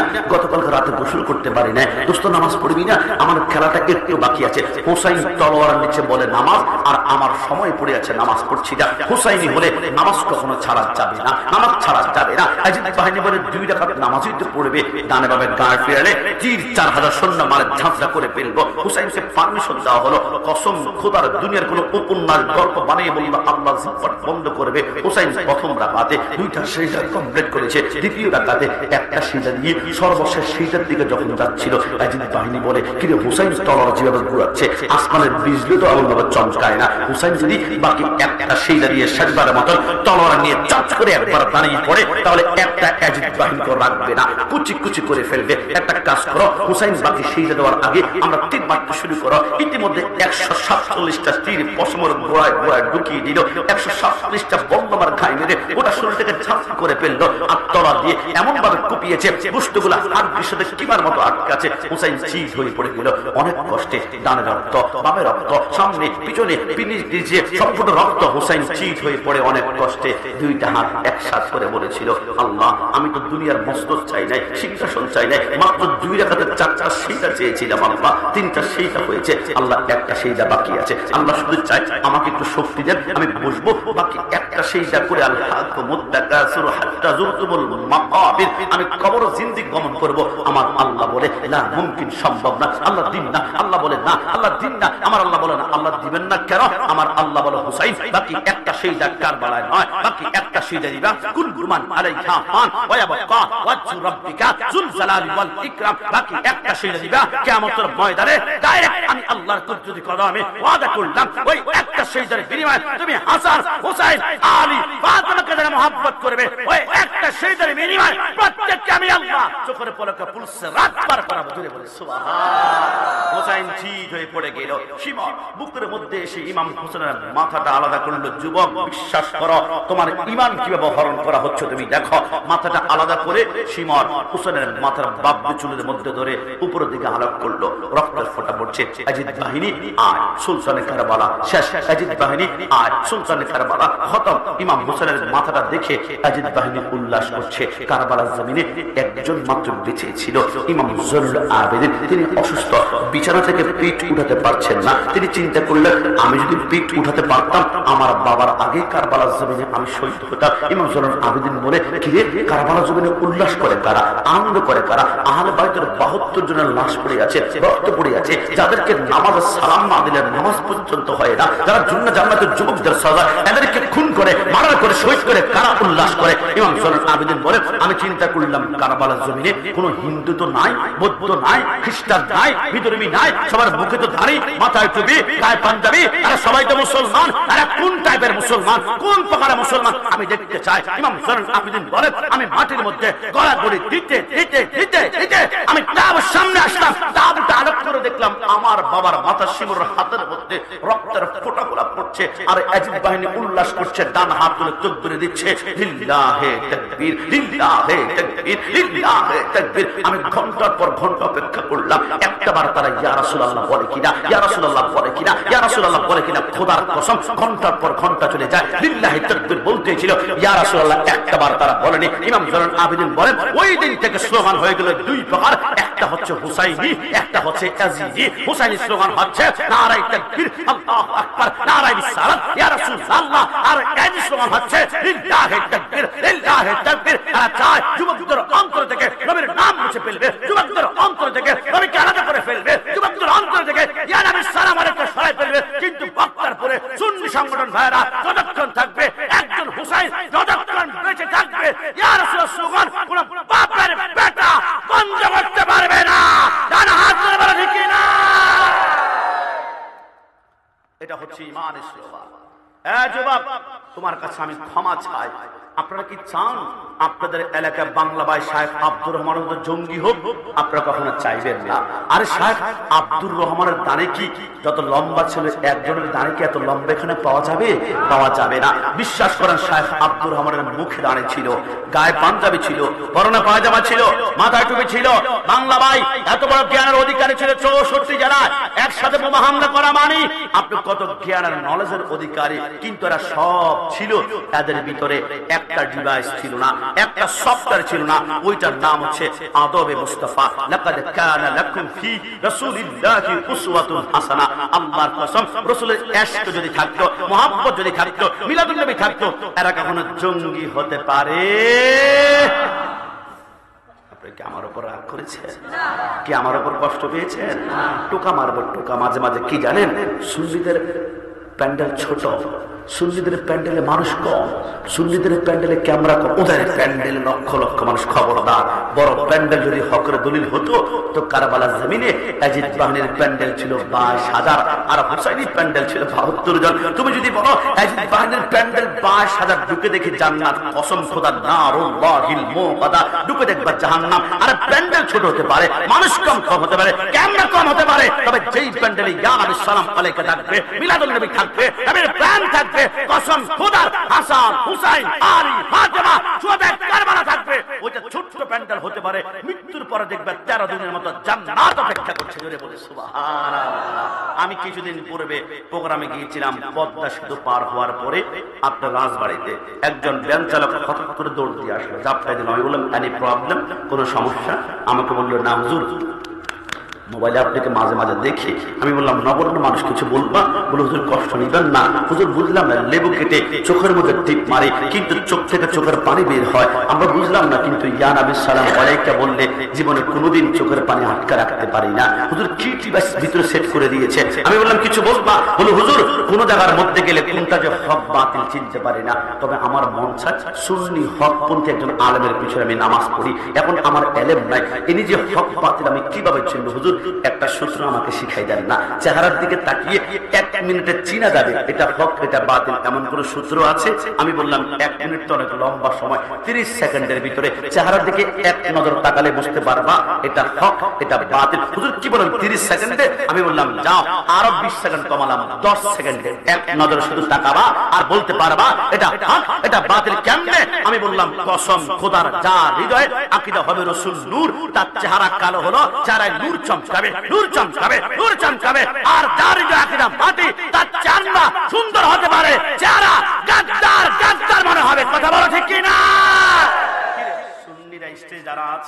কেউ তো মুখের মধ্যে আমরা কিছু মাখলাম না, তারপরে চেহারা নূরে চমকায় কেন? নবীকে যারা নূর মানবে এদের চেহারা অটোমেটিক্যালি নূরানি হবে। কথা বলা ঠিক কিনা? অনেকে বলবো নবী নবী কেন করেন? ভাইজান কিছু মনে না করলে বয়স কত? রান 40 48 থেকে 50 কাছাকাছি। আমার ভাইজানকে যদি বলি 30 বছরে একটানা 5 ওয়াক্ত নামাজ পড়েছেন, এত সিজদা, এত সিজদা, এত সিজদা, একটা সিজদা 100% কবুল হয়েছে, আপনি কি আমাকে গ্যারান্টি দিতে পারবেন? পারবেন না। কারণ আমরা আল্লাহর নির্দেশ মানার চেষ্টা করছি, কবুল করা মালিক আল্লাহ। সৃষ্টি জগতের কোন আমলের গ্যারান্টি নাই, গ্যারান্টি নাই, গ্যারান্টি নাই। একটা মাত্র আমল সৃষ্টি জগতে কবুল হবে, এটা হচ্ছে রাসূলুল্লাহর উপর দুরূদ শরীফ। কি জামান ফেলে বলি সুবহানাল্লাহ। ইয়া নবী সালাম আলাইকা, ইয়া রাসূল সালাম আলাইকা, ইয়া হাবিব সালাম আলাইকা,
নবী মুস্তাফা মাদার রহমাতুল আলামিন।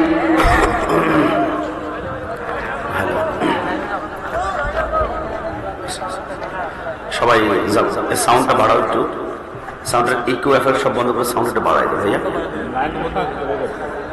সবাই জবান খুলে উচ্চ আওয়াজে একবার বলি আলহামদুলিল্লাহ। সাউন্ড আর একটু বাড়াও দেখি, ওটা সামনে বাড়ানো। সবাই জবান খুলে উচ্চ আওয়াজে বলি একবার আলহামদুলিল্লাহ। সত্যিকার অর্থে বলুন, এই মুহূর্ত পর্যন্ত সকলে খুশি নাকি বেজার? এই মাহফিলটা আগামী বছর আজমুসান ভাবে হোক, আমরা সকলে চাই কি চাই না? একটু দুই হাত তুলে সমর্থন দেন, চাই কি না? সাউন্ড ওকে, আর দৌড়িয়ে না, মাশাআল্লাহ। তা আসুন, আমি সর্বশেষ আপনাদের কাছে এটাই বলবো, আজকে যুবকদের বক্তারপুর হযরত শাহজালাল সুন্নি যুব সংঘের উদ্যোগে মাহফিল দেখে আমি অবাক হলাম। অসংখ্য যুবক দেখি এখন বর্তমানে মদ, ফেন্সি, ইয়াবা, গাঁজা, ড্যান্ডি, হিরোইন কত নেশায় মত্ত থাকে, কিন্তু এরা আবার কোন নেশা ধরে ফেললো এদেরকে?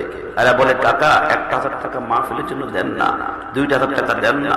বিদেশে ফোন করে পোলাপানের টাকা জমায়, দেখলাম কক্সবাজার যায়, বান্দরবন যায়, সাজক যায়, সুন্দরবন যায়। এদেরকে আবার কোন নেশা ধরলে এক কালার পাঞ্জাবি লাগিয়ে এখানে কোন ক্লাবের কথা লেখে না, লেখে আমরা সুন্নি সংঘের উদ্যোগে। আল্লাহর শপথ, আজকে থেকে লিখে রাখবেন, দুনিয়ার সব নেশা জাহান্নাম, জাহান্নাম, জাহান্নাম। 2টা নেশা আছে পৃথিবীতে, যে 2টা নেশায় মত্ত হলে আপনি 100% জান্নাতে গমন করবেন। 1 নম্বর নেশা হচ্ছে শাবুন নেশাই ফি ইবাদাতিল্লাহ তাআলা ওয়া মুহাব্বাতি রাসূলিল্লাহ। এটা হচ্ছে আল্লাহ রাসূলের প্রেমের নেশা। একটু জবান খুলে বলে সুবহানাল্লাহ। আজকের প্যান্ডেলটা কিন্তু দুনিয়ার কোন মন্ত্রী, মিনিস্টার, এমপি কে রাজি করার জন্য নয়, একমাত্র আল্লাহ রাসূলকে রাজি করার জন্য। এই কথার মধ্যে কোনো সন্দেহ আছে? আমি যে কথাটা বলে শেষ করতে চেয়েছিলাম, যে দুনিয়ার কোনো আমলের গ্যারান্টি নাই, কবুল হতেও পারে, না হতে পারে, হতেও পারে, না হতে পারে। তবে সৃষ্টি জগতে একটা মাত্র আমল আছে, যেটা আপনি 100% কবুল হবে। হুজুর, আমি তো মার্ডার করেছি, জিনা করেছি, যত বড় পাপী আপনি হন না কেন, আপনি করবেন 1 সেকেন্ডের 1 কোটি ভাগের 1 ভাগে 1 ন্যানো সেকেন্ড বলা হয়, 1 ন্যানো সেকেন্ড অপেক্ষা করতে হবে না, 100% কবুল হবে। ওই আমলের নাম হচ্ছে রাসূলুল্লাহর উপরে দুরূদ শরীফ। একটু জবান খুলে বলে সুবহানাল্লাহ। আমি অনেক গবেষণা করলাম, দুনিয়ার কোন আমলের গ্যারান্টি নাই, কিন্তু দুরূদ শরীফ 1 সেকেন্ডের ভিতরে কবুল হয় কেন? একটি কারণে। আমরা দুরূদ শরীফের প্রথমে কি পড়ি? আল্লাহুম্মা সাল্লি আলা। সারা জীবন পড়েছেন, কখনো কি অর্থ জানার চেষ্টা করেছেন? আল্লাহুম্মা সাল্লি আলা অর্থ, আল্লাহ আপনি নামাজ পড়েন না, রোজা রাখেন না, হজ করেন না, যাকাত দিন না, আসলে আল্লাহ আপনি করেনটা কি? আমার আল্লাহ বলে, আমার কাজ হচ্ছে একটা, সাল্লু আলাইহি ওয়া সাল্লিমু তাসলিমা। আমি আমার বন্ধুর উপরে দুরূদ ও সালাম প্রেরণ করি। তো আল্লাহ, যেটা আপনার পবিত্র জবান দিয়ে আপনি পড়েন, এটা আমাদের অপবিত্র জবানে আমরা পারবো না। জবানে মিথ্যা বলেছি, সিটারি করেছি, হারাম খেয়েছি, ঘুষ খেয়েছি, সুদ খেয়েছি, অসংখ্য রকম মানুষকে গালাগালি করেছি, গীবত করেছি, আমরা পারবো না, পারবো না, পারবো না। তো আমরা কি বলি? আল্লাহুম্মা সাল্লি আলা। এর অর্থ, আল্লাহ আমার পক্ষ থেকে আপনি নিজেই বন্ধুর উপরে একবার দুরূদ শরীফ পড়ে দিন না, পড়ে দিন না, কসম খোদার। এখন যদি আমি একবার বলি আল্লাহুম্মা সাল্লি আলা, সাথে সাথে আপনার আমার পক্ষ থেকে আল্লাহ নিজেই তার বন্ধুর উপরে একবার দুরূদ শরীফ পড়ে নেবেন, আর আল্লাহ জবান দিয়ে যেটা বের হবে এটা 100% কবুল হয়ে যাবে। জোরে বলে সুবহানাল্লাহ। অনেকে বলে, হুজুর আমার বাচ্চারা 2টা বাজে কান্না করে, একটু পানি পড়া দেন না, আমার স্ত্রী প্রেগন্যান্সিতে পেট পেইন, ব্যথা করছে প্রচন্ড পরিমাণে, একটু পানি পড়া দেন। এত বড় আল্লাহর ওলি হয়ে গেলাম, পানিতে ফু দিলে আপনার বাচ্চা ভালো হবে না? আমরা পানির মধ্যে কোরআন তেলাওয়াতের কয়েকটি আয়াত তেলাওয়াত করি, এরপর দুরূদ শরীফ পড়ে ফু দেই। দুরূদ শরীফ পড়ে ফু দেওয়ার সাথে সাথে এই পানিটা মৃত্যু ছাড়া যে কোনো রোগকে ভালো করতে পারে, এমন একটা মেডিসিন হয়ে যায়। একটু জামান খুলে বলে সুবহানাল্লাহ। ওই দুরূদ শরীফ আমরা বসে বসে পড়ি। মাঝে মাঝে যখন এশক একটু বেড়ে যায়, মোহাম্মত বেড়ে যায়, তখন ইয়া নবী সালাম আলাইকা বলে নবীকে দাঁড়িয়ে সালাম দেই। নবীকে কেন আমরা দাঁড়িয়ে সালাম দেই? অনেকে আমাদেরকে বিদআতি বিদআতি বিদআতি বিদআতি, কিন্তু নবীকে সালাম দিলে যারা বিদআতি বলে, তারাই দেখলাম 16 ডিসেম্বর শহীদ মিনারে দাঁড়িয়ে সালামকে নিয়ে গান গায়। সালাম সালাম হাজার সালাম, সকল শহীদ স্মরণে স্মরণে আমার হৃদয় রেখে যেতে চায় তাদের স্মৃতির চরণে। বলুন না, সালাম হাজার সালাম মায়ের ভাষায় কথা বলাতে, স্বাধীন আশায় পথ চলাতে, হাসি মুখে যারা দিয়ে গেল প্রাণ, সেই স্মৃতি নিয়ে গে যায় গান। তাদের বিজয় মরণে মরণে আমার হৃদয় রেখে যেতে চায় তাদের স্মৃতির চরণে। শেষবার মতন একসাথে সালাম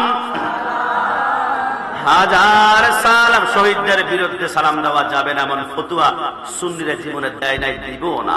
1 কোটি বার সালাম দিব। 1952 সালে রাব্বি সালাম বরকত জব্বর বুকের তাজা রক্ত ঢেলে দেওয়ার কারণেই তো আমরা বাংলা ভাষা মাতৃভাষা পেয়েছি। 1 কোটি বার সালাম। 1971 সালে 30 লক্ষ শহীদের রক্তের বিনিময়ে বাংলার রাজপথ লাল হয়েছে। 2 লক্ষ মা বোনদের ইজ্জত সম্ভ্রমের বিনিময়ে বাংলা স্বাধীনতা পেয়েছে।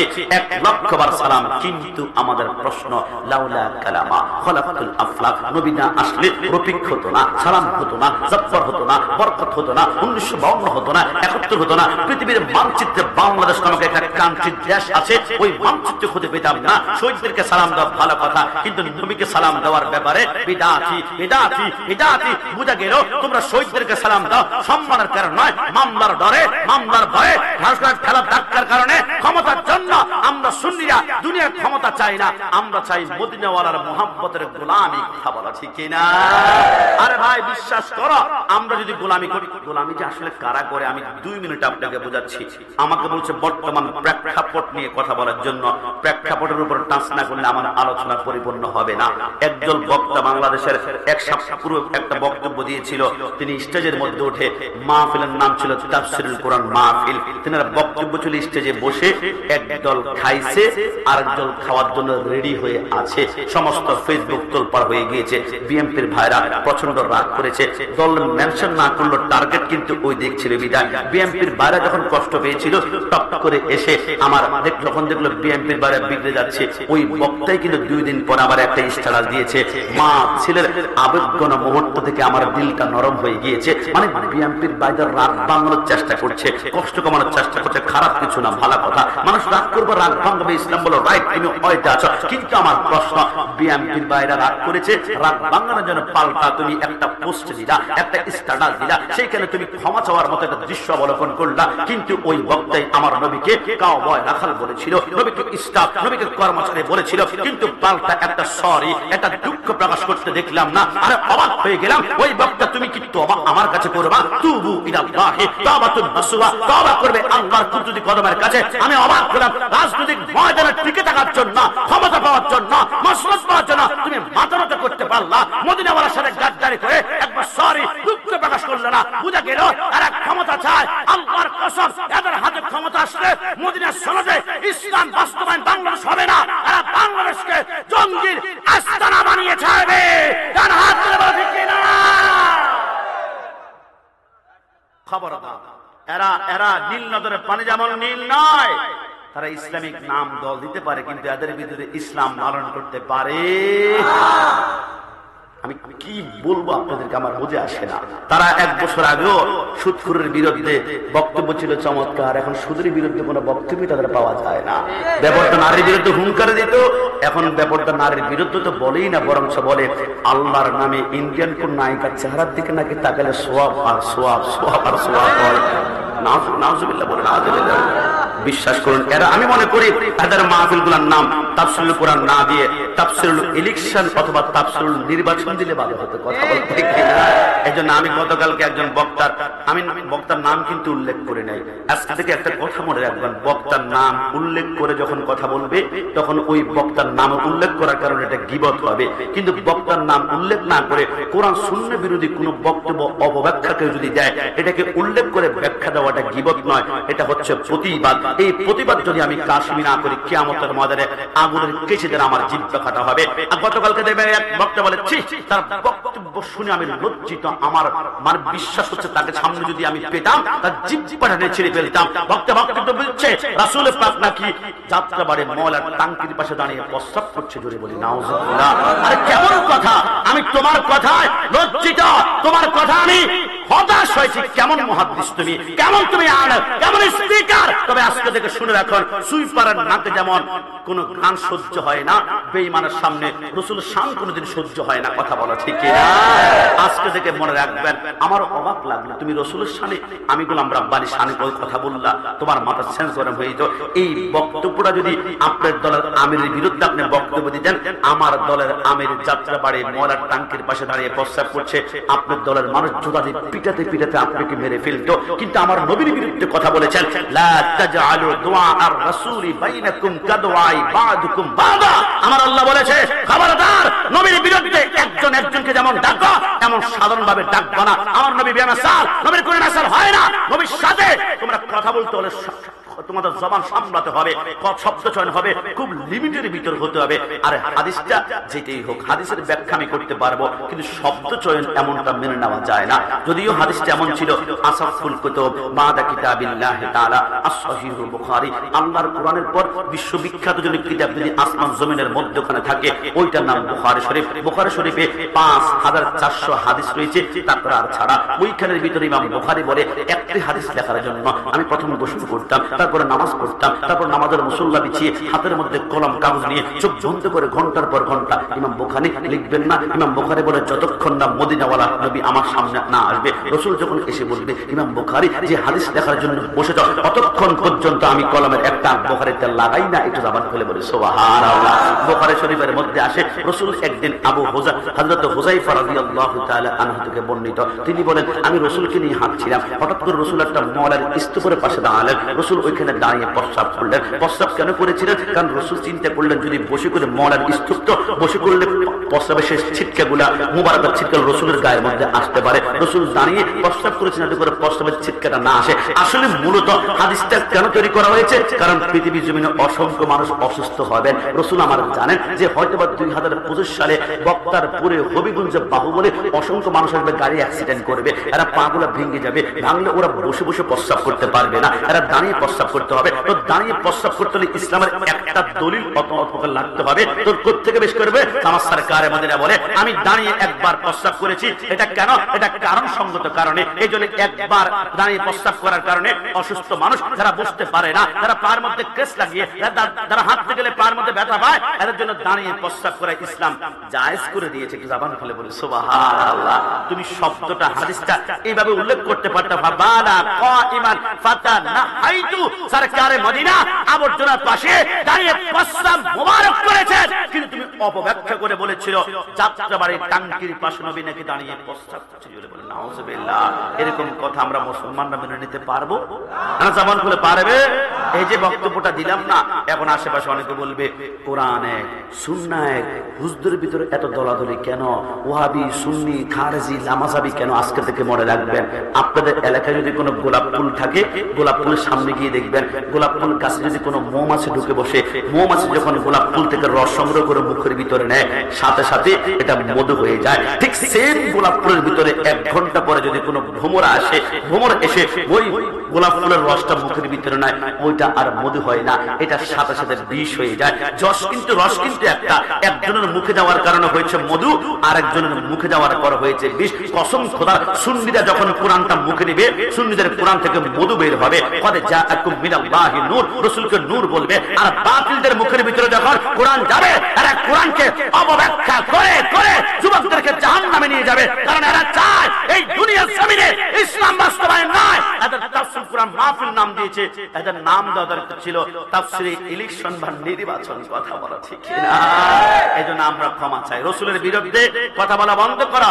তোমার বিরুদ্ধে আজকে থেকে আর কোনো কথা হবে না, কারণ আমাদের জীবন, আমাদের প্রাণ হচ্ছে রাসূলুল্লাহর মুহাব্বতের কারণে। একটু জবান খুলে বলি সুবহানাল্লাহ। আসুন আমরা সর্বশেষ আমার যুবক ভাইদেরকে স্যালুট জানাই। আমি যদি ভিতরে আসার সময় অনেক লম্বা পথ এসেছিলাম, আমার থেকে অনেক দূর মনে হয়েছিল, মাঝে মাঝে রাস্তা ভাঙ্গা পড়েছিল, একটু কষ্ট লেগেছিল, কিন্তু আসে, ওনাদের চেহারা দেখে আমার বড্ড ভালো লাগলো। ওনাদেরকে দেখে মনে হচ্ছে না হাজার বছরের পরিচিত, হতেই তো হতে হবে। কারণ কি, দুনিয়ার জমিনের রক্তের সম্পর্কের চাইতেও একটা দামি সম্পর্ক আছে, এটার নাম হচ্ছে ইমানি সম্পর্ক। কথা বলো ঠিক না?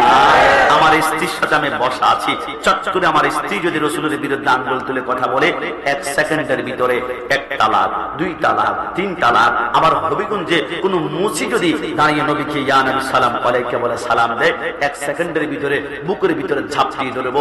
আমাদের বন্ধুত্ব হবে নবীর প্রেমের কারণে, আবার দুশ্মনী হবে নবীর দুশ্মনীর কারণে। কথা বলো ঠিক না? এজন্য আমার ভাইদেরকে আজকে স্যালুট জানাচ্ছি, এত সুন্দর আজীবন প্রোগ্রাম করেছে। আমার সর্বশেষ কথা 4টা সূত্র মনে রাখবেন। আমি গত মাসে প্রোগ্রামে গিয়েছিলাম বগুড়া, জায়গার নাম ছিল 7 রাস্তার মাথা, মানে 7টা রাস্তা একসাথে যেখানে অ্যাডজাস্ট হয়েছিল। ঠিক জান্নাতে যাওয়ার জন্য রাস্তা হচ্ছে একটা, ইহদিনাস সিরাতাল মুস্তাকিম। ওইখানে যেতে হলে 4টা রাস্তা আপনাকে ওভারটেক করতে হবে। 1 নম্বরে ইবাদত আল্লাহ, 2 নম্বরে মুহাম্মদ রাসূলুল্লাহ, 3 নম্বরে খিদমত মা বাবার, 4 নম্বরে সুহবত নিসবত আল্লাহর ওলির। একটু জবান খুলে বলে সুবহানাল্লাহ। আই আল্লাহর কুদরতি কদমে যে কোনো মুসিবতে সেইটা করব, টেনশনে পড়বেন না। আপনি বলবেন হুজুর 5 ওয়াক্ত নামাজ আমি পড়ি, কিন্তু আমার ব্যবসার মধ্যে বরকত পাই না। পাশের দোকানদার 1 ওয়াক্ত নামাজ পড়ে না, ব্যবসা 1টা 2টা 3টা এখন 4টা হয়ে গিয়েছে। হুজুর নামাজ পড়ি আমি, আমার বাচ্চা শুধু অসুস্থ অসুস্থ। পাশের ঘরের মহিলা 1 ওয়াক্ত নামাজ পড়ে না, 5 বছর তার বাচ্চা একটা বার অসুস্থ হলো না। হুজুর নামাজ পড়ি আমি, জ্বর কাশি সর্দি সব আল্লাহ আমাকে অসুস্থ দিয়েছে। পাশের ঘরের যুবক 1 ওয়াক্ত নামাজ পড়ে না, 5 বছরে একবার অসুস্থ হয় না। হুজুর বুঝলাম না, নামাজ পড়ি আমি, আল্লাহ সেভ করবে আমাকে, আল্লাহকে ডাকি আমি, আল্লাহকে মুসিবত শুধু আমাকেই দেয়। কারণ কি জানো? একটা কারণে, ওয়ালা নাবলুওয়ান্নাকুম বিশাইইন মিনাল খাউফ ওয়াল জু'i ওয়ান নাকসিম মিনাল আমওয়ালি ওয়াল আনফুসি ওয়াস সামারাত। আমার আল্লাহ বলে, আমি যখন বান্দাকে বেশি পছন্দ করতে শুরু করে, লাইক করতে শুরু করে, পাপ করতে শুরু করে, ভালোবাসতে শুরু করে, তখন বান্দাকে একটু বাজিয়ে দেখি, একটু পরীক্ষা করে দেখি, একটু টেস্ট করে দেখি, দেখি বান্দা কি আসলে সবর করে কিনা। ওই যে হুসাইন কারবালার জমিনে আমার উপরে আমি 3 দিন খানা দেই নাই, 3 দিন পানি দেই নাই, 71 জন আহলে বাইতকে কুরবানি করেছি। হুসাইন সবর করেছি না? সবর করেছে। আমি বলেছি হুসাইন ইন্নাল্লাহা মা সাবিরিন, সবরকারীর সাথে আমি আল্লাহ আছি। আল্লাহ বলে তোমাকে পরীক্ষা করব, কেন জানো? যখন তুমি আমি আল্লাহকে আল্লাহ ডাকো না, আমি জ্বরের মধ্যে ফেলবো, তুমি বলবা আল্লাহ আমার জ্বর, আল্লাহ আমার জ্বর। তোমাকে ক্যান্সার দিব, আল্লাহ আমার ক্যান্সার, আল্লাহ আমার ক্যান্সার। যতবার আল্লাহ আল্লাহ ডাকবা, অতবার তোমার জিন্দেগীর গুনাহগুলো মাফ করায় তোমাকে জান্নাতের জন্য প্রস্তুত করে ফেলবো। জোরে বলে সুবহানাল্লাহ। এই জন্য আজকে থেকে মনে রাখবেন, একটানা 5-7 বছর যদি অসুস্থ না হন, তাহলে টেনশনের বিষয়। কারণ সৃষ্টি জগতে একজন মানুষ জীবনে জ্বর হয় নাই, কাশি হয় নাই, সর্দি হয় নাই। একজন মানুষ আছে সৃষ্টি জগতে একটা পিঁপড়া পর্যন্ত জীবনে ওকে কামড় দেয় নাই। লোকটা বলেছিল আনা রব্বুকুমুল আলা, আমি সবচেয়ে বড় খোদা। ওর নাম ছিল ফেরাউন।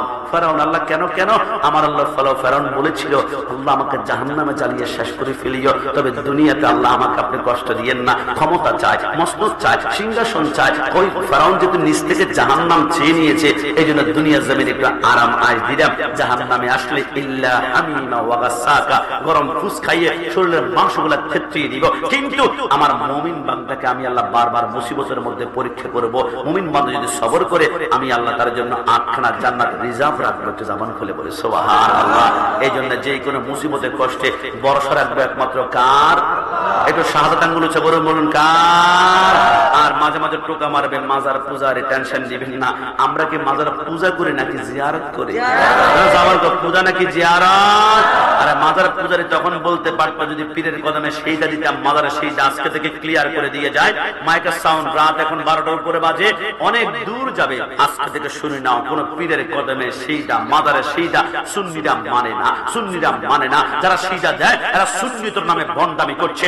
আল্লাহর কসম, সেইটা হবে একমাত্র আল্লাহর কুদরতি কদমে। যে পীরের কদমে সেইটা হয়, যে মাজারে সেইটা হয়, এদের সাথে বক্তার পুরো সুন্নি, কোন সুন্নি জনতার সম্পর্ক নাই, নাই, নাই। ডান হাত তুলে বলো ঠিক কিনা? সেইটা হবে একমাত্র কার? এই জন্য আমরা বলি মাজার পূজা করি না, জিয়ারত। আমি কিছুদিন পূর্বে আপনাদের শাস্তাগঞ্জ পুরাতন বাজার মোড়ে পাশে হচ্ছে অলিপুরি সাহেবের মাদ্রাসা আছে নাকি? হ্যাঁ, তবে আমার কষ্ট লেগেছে অলিপুরি সাহেব, হ্যাঁ অলিপুরি সাহেব কষ্ট লেগেছে। ওনার নাম হচ্ছে নুরুল ইসলাম অলিপুরি। উনি রসুলকে নূর মানতে চাচ্ছেন আর কি, যাক উনি ওনার ব্যাখ্যা মতো মানছে না, তবে আমরা তো রসুলকে নূর মানি। তবে আমার আশ্চর্য লেগেছে, ওনার নাম হচ্ছে নুরুল ইসলাম, ওনার মেয়ের নাম হচ্ছে নূর জাহান, স্ত্রীর নাম হচ্ছে নূর বেগম, এবার তার ছেলের নাম নূর মোহাম্মদ, মাদ্রাসার নাম নূরে মদিনা। তিনি মার্কেট করেছেন নূরে মদিনা মার্কেট। আমার পান খাজি জর্দা দিয়ে এটার নাম নুরানি জর্দা। পুরা বড় ফ্যাক্টরি নূর নূর নূর, কিন্তু নবীকে নূর মানতে রাজি না, নবীকে রাজি না। আর আশ্চর্য ব্যাপার, আল্লাহর শপথ জান্নাতে যদি যুক্ত হয় আপনাকে নূর মানতে হবে। কারণ কি জানেন, রসুলকে যদি নূর মানেন, দুনিয়া নুরানি, কবর নুরানি, হাসর নুরানি এবং জান্নাত বানিয়েছেন নূর দ্বারা, তো নুরানি জান্নাতে যুক্ত হলে নবীকে নূর মানতেই হবে। কথা বলো ঠিক কিনা? আর নবীকে যদি মাটি বলো, তাহলে তুমি কি জানো মাটির 7 স্তবকের নিচে না আছে কি নারুল্লাহিল মুকাদ্দাস জাহান্নাম। যদি তুমি রসুলকে মাটি বলো, আল্লাহ মাটির নিচে জাহান্নাম তোমাকে গাড়িয়ে ফেলবে। কথা বলো ঠিক কিনা? এজন্য আমরা বলি রসুল নূরুন আলা নূর, এই কথার মধ্যে কোনো সন্দেহ। আমি যখন আসলাম আমাকে বললো, হুজুর মাজারে কেন যান? আমি বললাম ইদার মে আচ্ছা এদিকে আসো, তোমার সাথে কথা আছে। আমি চট্টগ্রাম আদালতে গিয়েছিলাম, বিশাল একটা কাঠগড়া দেখলাম, অপরাধী দাঁড়িয়ে থাকবে, ওইখানে বিশাল একটা চেয়ার, জজ সাহেব বসে থাকে, মধ্যখানে লম্বা একটা টুল। একজন অপরাধী যদি 1 লক্ষ বার চেষ্টা করে, আমি জজ সাহেবের সাথে ডাইরেক্ট কথা বলবো, পারবে না। জজ সাহেবের সাথে কথা বলতে হলে মধ্যখানে একজন উকিল নিযুক্ত করতে হবে, অ্যাডভোকেট নিযুক্ত করতে হবে। আর দুনিয়ার একটা অপরাধী জজ সাহেব বিচারকের সাথে কথা বলতে পারে না, উকিল লাগে। তো আমি বললাম রব্বানি কাশিমি তো অপরাধী, আমি আল্লাহর সাথে কথা বলতে আমার ভয় লাগে। এই মুখ দিয়ে কত হারাম খেয়েছি, সিটারি করেছি, অপরাধ করেছি, নেশা করেছি। এই জন্য মধ্যখান দিয়ে আমি একজন উকিল সেট করলাম। আমার উকিলের নাম হযরতে শাহজালাল রাহমাতুল্লাহ আলাইহি, আমার উকিলের নাম শাহ কোরআন, আমার উকিলের নাম নাসিরউদ্দিন সিফা সালার, আমার উকিলের নাম খাজা গরিবের আওয়াজ, আমার উকিলের নাম হযরত আব্দুল কাদের জিলানী। আমার আল্লাহ বলে কাশিমি ইয়াকা না'বুদু ওয়া ইয়াকা নাস্তাঈন, তুমি আমার কাছে ডাইরেক্ট চাইতেই পারো, চাইলে তোমার দরখাস্ত কবুল করা হবে। সময় লাগবে 2 মাস, 3 মাস, 4 মাস, কিন্তু মধ্যখান দিয়ে জাতীয় উকিল বানিয়েছো। লা ইয়াজালু আবদি ইয়াতাকাররাবু ইলাইয়া বিন-নওয়াফিলি হাত্তা উহিব্বাহু ফাইদা আহবাবতুহু সামাহুল্লাযী ইয়াসমাউ বিহি ওয়া বাসারুল্লাযী ইউবসিরু বিহি। যাকে মধ্যখান দিয়ে উকিল বানিয়েছো, সে তো আমার বন্ধু ওলি আল্লাহ, সে ফানাফিল্লাহ হয়ে গিয়েছে। সে জিকির করতে করতে তার হাত আমি আল্লাহর হাত হয়ে গিয়েছে, তার পা আমি আল্লাহর পা, তার চোখ আমি আল্লাহর চোখ। ওই আমার বন্ধু যখন তুমি কাশিমির দরখাস্ত আমার দরবারে দেয়, ওগো আল্লাহ কাশিমি আমাকে উসিলা বানিয়েছে, উকিল বানিয়েছে। আমার আল্লাহ বলে এখন আর 2 মাস লাগবে না, 2 সেকেন্ডে কবুল করবো। জোরে বলে সুবহান। আমরা ক্লিয়ার করে দেই, আল্লাহর বলি নিজ ক্ষমতায় কিছুই দিতে পারেন না, তবে আল্লাহ প্রদত্ত ক্ষমতা বলে নিঃসন্তানকে সন্তান দিতে পারে, গরিবকে কোটিপতি বানাতে পারে। এই কথার মধ্যে কোনো সন্দেহ আছে? এই জন্য আমরা মাজার জিয়ারত করব। মাজার পূজারি বলে টোকা মারে, আল্লাহর ওলি থেকে জুদা করতে চাইবে। যারা মাজার পূজারি বলে, আর এই কিন্তু আবার সাইক্লোন সিডর হলে বললে ওলি আল্লাহর বাংলাদেশ রহম করো আল্লাহ, ঠেলার মধ্যে পড়লে ওরে বাবা যান কি অবস্থা তখন টের পাওয়া যায়। এই জন্য আমরা বলি, আমরা আগো ওলি আল্লাহকে মানতাম, এখনো মানি, কারণ এই দেশটা হচ্ছে ওলি আল্লাহর দেশ। এই কথার মধ্যে কোনো সন্দেহ আছে? হ্যাঁ, জামান খুলে সন্দেহ আছে? এই জন্য ওলি আল্লাহর নকশে কদমে থাকবেন। তবে একটুটুকু বলতে পারি, মাজার কারা পছন্দ করে না? যারা ফেরাউনের অনুসারী, কারণ ফেরাউনের মাজার নাই, মূসা আলাইহিস সালামের মাজার আছে। মাজার কারা পছন্দ করে না? যারা নমরুদের অনুসারী, নমরুদের মাজার নাই, ইব্রাহিম আলাইহিস সালামের মাজার আছে। মাজার কারা পছন্দ করে না? যারা আবু জাহেলের অনুসারী, আবু জাহেলের মাজার নাই, রাসূলুল্লাহর রওজা আছে। মাজার কারা পছন্দ করে না? যারা ইয়াজিদের অনুসারী, ইয়াজিদের মাজার নাই, ইমাম হোসেনের মাজার আছে। মাজার কারা পছন্দ করে না? যারা পিকতিরাজের অনুসারী, পিকতিরাজের মাজার নাই, খাজা গরিবনগর মাজার আছে। মাজার কারা পছন্দ করে না? যারা গুরু গোবিন্দের অনুসারী, গুরু গোবিন্দের মাজার নাই, শাহজালাল শাহপুরানের মাজার আছে। যদি মাজার আশেপাশে তোমরা কেউ ভেঙ্গেই পেল ভুল ক্রমে অন্যায় করে, তাহলে এমন ভাবে ভাঙবা যাতে করে মাজারের ভিতরে আল্লাহর ওলির কাফন পর্যন্ত দেখা যায়, তাহলে বুঝতে পারবা তুমি কে, আমি কে, আর যিনি সাহিত্য আছে উনি কে। মুহাম্মদ কে গোলাম হোকা কাফন ময়লা নেই হোতা। তুমি দেখবা 100 বছর পরেও আল্লাহর ওলির কাফনে একটা মাটি খায় না। যারা আল্লাহর নামে মরে যায় তাদেরকে মাটিও খায় না, জমিও ছুঁয় না। ডান হাত তুলে বলে ঠিক কিনা? আল্লাহর জন্য যারা ফানা হয়ে যাবে আল্লাহ রাব্বুল আলামিন এদেরকে কিয়ামতের ময়দানে জিন্দা অবস্থায় প্রেরণ করবে। সবাই জবান খুলে বলি আমিন। আল্লাহ ওলি আল্লাহর সোহবতে থাকতে পারি, সবাই জবান খুলে বলি আমিন। কি কিয়ামের পরে আরো 15-20 মিনিট আলোচনা করে ফেলেছি, কি আপনার খারাপ লেগেছে? কিয়াম করেছি আমি আমার কারণে। আমি যখন দেখি আমার মনে একটু অশান্তি, আমার শরীরটা একটু একটু কেমন কেমন লাগছে, তখন ইয়া নবী সালাম আলাইকা বলে দাঁড়িয়ে যায়। কারণ মুমিনের জন্য ইয়া নবী সালাম হচ্ছে দুনিয়ার সবচেয়ে হাই কোয়ালিটি একটা মেডিসিন, যেটা পড়লে আমাদের দিলটা ঠান্ডা হয়ে যায়। কারণ এই ইয়া নবী সালাম আলাইকা দুনিয়ার কাউকে রাজি করার জন্য নয়, একমাত্র মদিনাওয়ালাকে খুশি করার জন্য। মৃত্যুর আগ পর্যন্ত আল্লাহ রাসূলুল্লাহ গোলামিতে কবুল করুক, সবাই বলি আমিন। আবারও শেষবারের মতন এই মাহফিলটা আগামী বছর আরো আজিমুসান ভাবে হোক, আমরা সকলে চাই কিনা? লাস্ট বার দুই হাত তুলে একবার বলি চাই কিনা? কাতরা কাতরা সে বাহার বান গয়া, এক ফোঁটা থেকে পানি ব্যাগ বোতল হয়েছে, এক ফোঁটা থেকে পুকুর হবে, এক ফোঁটা থেকে নদী হবে, এক ফোঁটা থেকে সমুদ্র হবে। আমাকে যখন হুজুর বলছিল, আমি দেখলাম হুজুর হিসাব বলছিল 2023 সালে আমাদের মাত্র ইনকাম 57, 58, 59 টাকা বলে, এরপরে বছর 92,000 টাকা। এখন এই বছর অগ্রিমের টাকা দিয়ে দিল 50,000 মসজিদের জন্য। রব্বুল আলামিন বলে একটু একটু যখন সবাই মহব্বতের সহযোগিতার হাত বাড়াবে, তখন এতদিন ছিল আমাদের বোতলের পানি, এরপরে হয়েছে পুকুর, এখন হয়ে গেছে দিঘি, সামনে হবে নদী, এরপরে হবে সাগর। সবাই জবান খুলে বলে মারহাবা। খুশি নাকি বেজার? আমি যুবক ভাইদেরকে আমার পক্ষ থেকে স্যালুট, এবং যিনি আমার পাশে বসে আছেন ও সভাপতি মহোদয়, আপনাদের সকলের সুপরিচিত আল্লামা নজরুল ইসলাম সাহেব মাদাজুল্লাহ আলী, শিক্ষক, রাসূলপুর জামিয়া আহমদিয়া সুন্নিয়া ডাইরেক্ট সুন্নি। কিন্তু পৃথিবীতে অসংখ্য সুন্নি মাদ্রাসা দেখলাম, হাফজখানা, এতিমখানা, জীবনে একটা দেখলাম না ওহাবি কামিল মাদ্রাসা, ওহাবি ফাজিল মাদ্রাসা, ওহাবি এতিমখানা। এরা জানে ওহাবি শব্দ লাগালে সাইনবোর্ড রাতের বেলা গুম হয়ে যাবে, আর দিনের বেলা পিটাতে এলাকা ছাড়া করবে। কিন্তু সুন্নি লাগালে জীবনে কেউ ধাক্কা দেয় না, কারণ বরং মুখের সাথে টান দিয়ে দেবে। কারণ আমাদের সাথে মদিনাওয়ালার সম্পর্ক, রসুলের প্রেমের সম্পর্ক। রসুলের সাথে যখন আমরা প্রেমের সম্পর্ক লাগা নাম লাগবো, দেখবে মৃত্যুর আগ পর্যন্ত এটা হু করে আসমানের দিকে উঠবে। কথা বলা ঠিক? আল্লাহ কুদরতি চক্ষু দিয়ে তাকিয়ে দেখুন আপনার কতগুলো আশিকের মহিমবান বান্দা অপরাধের মতো মাথা নিচু করে ভিক্ষুকের মতো যেখানে হাত বাড়িয়েছে আল্লাহ গুনার দিকে না থেকে রহমান রহিম গাফুর গাফফার নামের উসিলা আমাদের প্রত্যেকের জিন্দেগির গুনাহগুলো মাফ করে দাও। রব্বানা ও রব্বানা ও রব্বানা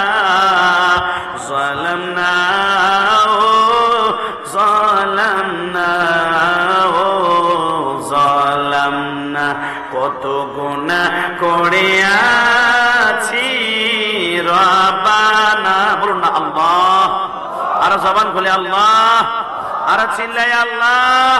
কত গুনাহ করেছি রব্বানা, মাফ করে দাও জীবনের সব গুনাহ। আব্বা আম্মা যার শুইছে আল্লাহ কবরে, মাফ করে দাও নূর নবীজির খাতিরে।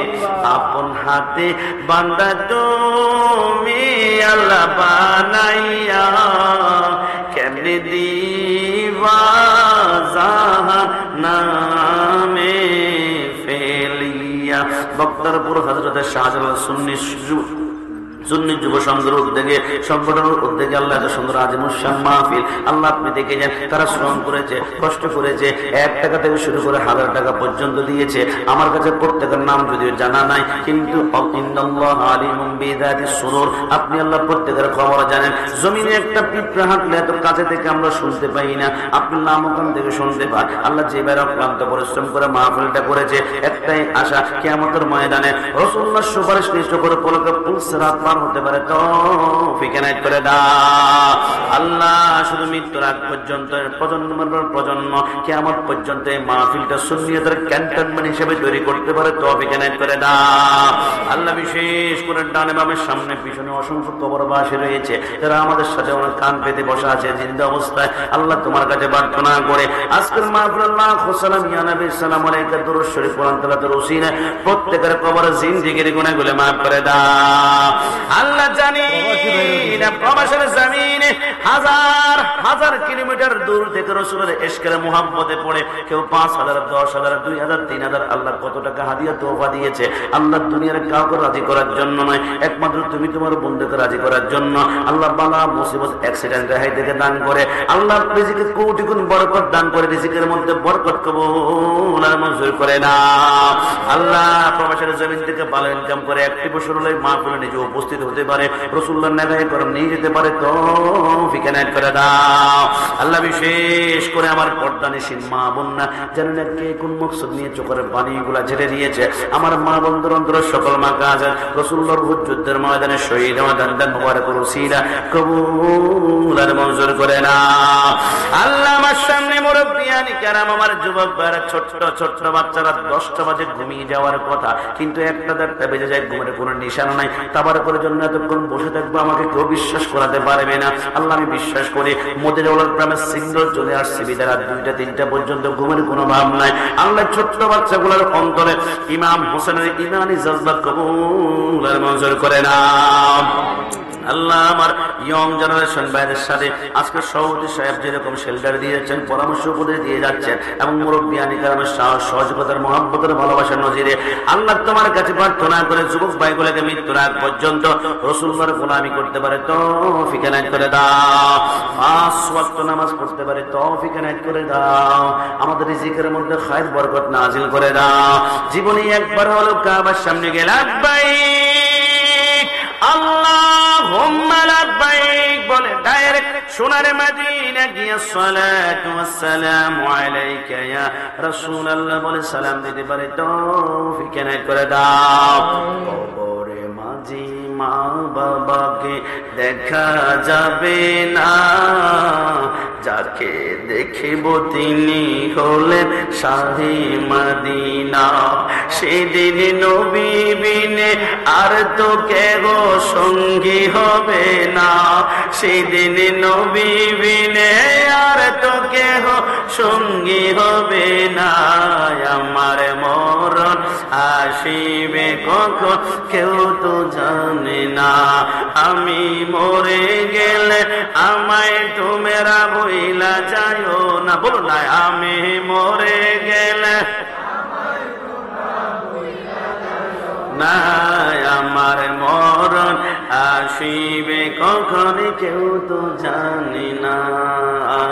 টাকা পয়সা বাড়ি গাড়ি জাগা করেছি, সবে কিছু পালাইয়া আজি একা যাইতেছি।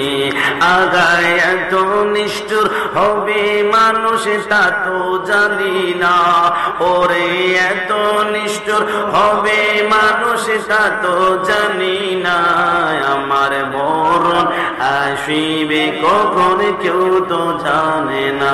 আল্লাহ করে বলে যায় যেই দিন দুনিয়া জমিন থেকে চলে যাব, 7 সমুদ্র 13 নদীর পানি মুখের মধ্যে দিল, তৃষ্ণা মিটবে না। পানি পানি বলে কান্না করতে করতে গলা শুকিয়ে হয়ে যাবে, তার জিহ্বাটা রাতের মায়ের সাথে আটার মতো আটকে যাবে। আল্লাহ কঠিন মুহূর্তে আমরা সুন্নি জনতা, আমাদের আকীদা, আমাদের বিশ্বাস, ওই মুহূর্তে দু জাহানের বাদশা দয়ার নবী উম্মতের কান্ডার নবী যদি আমাদের শিওরে চলে আসে, আল্লাহর হাবিবের চেহারা মোবারক দেখিয়ে হাত মোবারকে কাউসারের পানি পিলিয়ে পিলিয়ে আমাদের প্রত্যেকের মুখে জারি করে দিয়ে সে মধুর কালিমা লা ইলাহা ইল্লাল্লাহু মুহাম্মাদুর রাসূল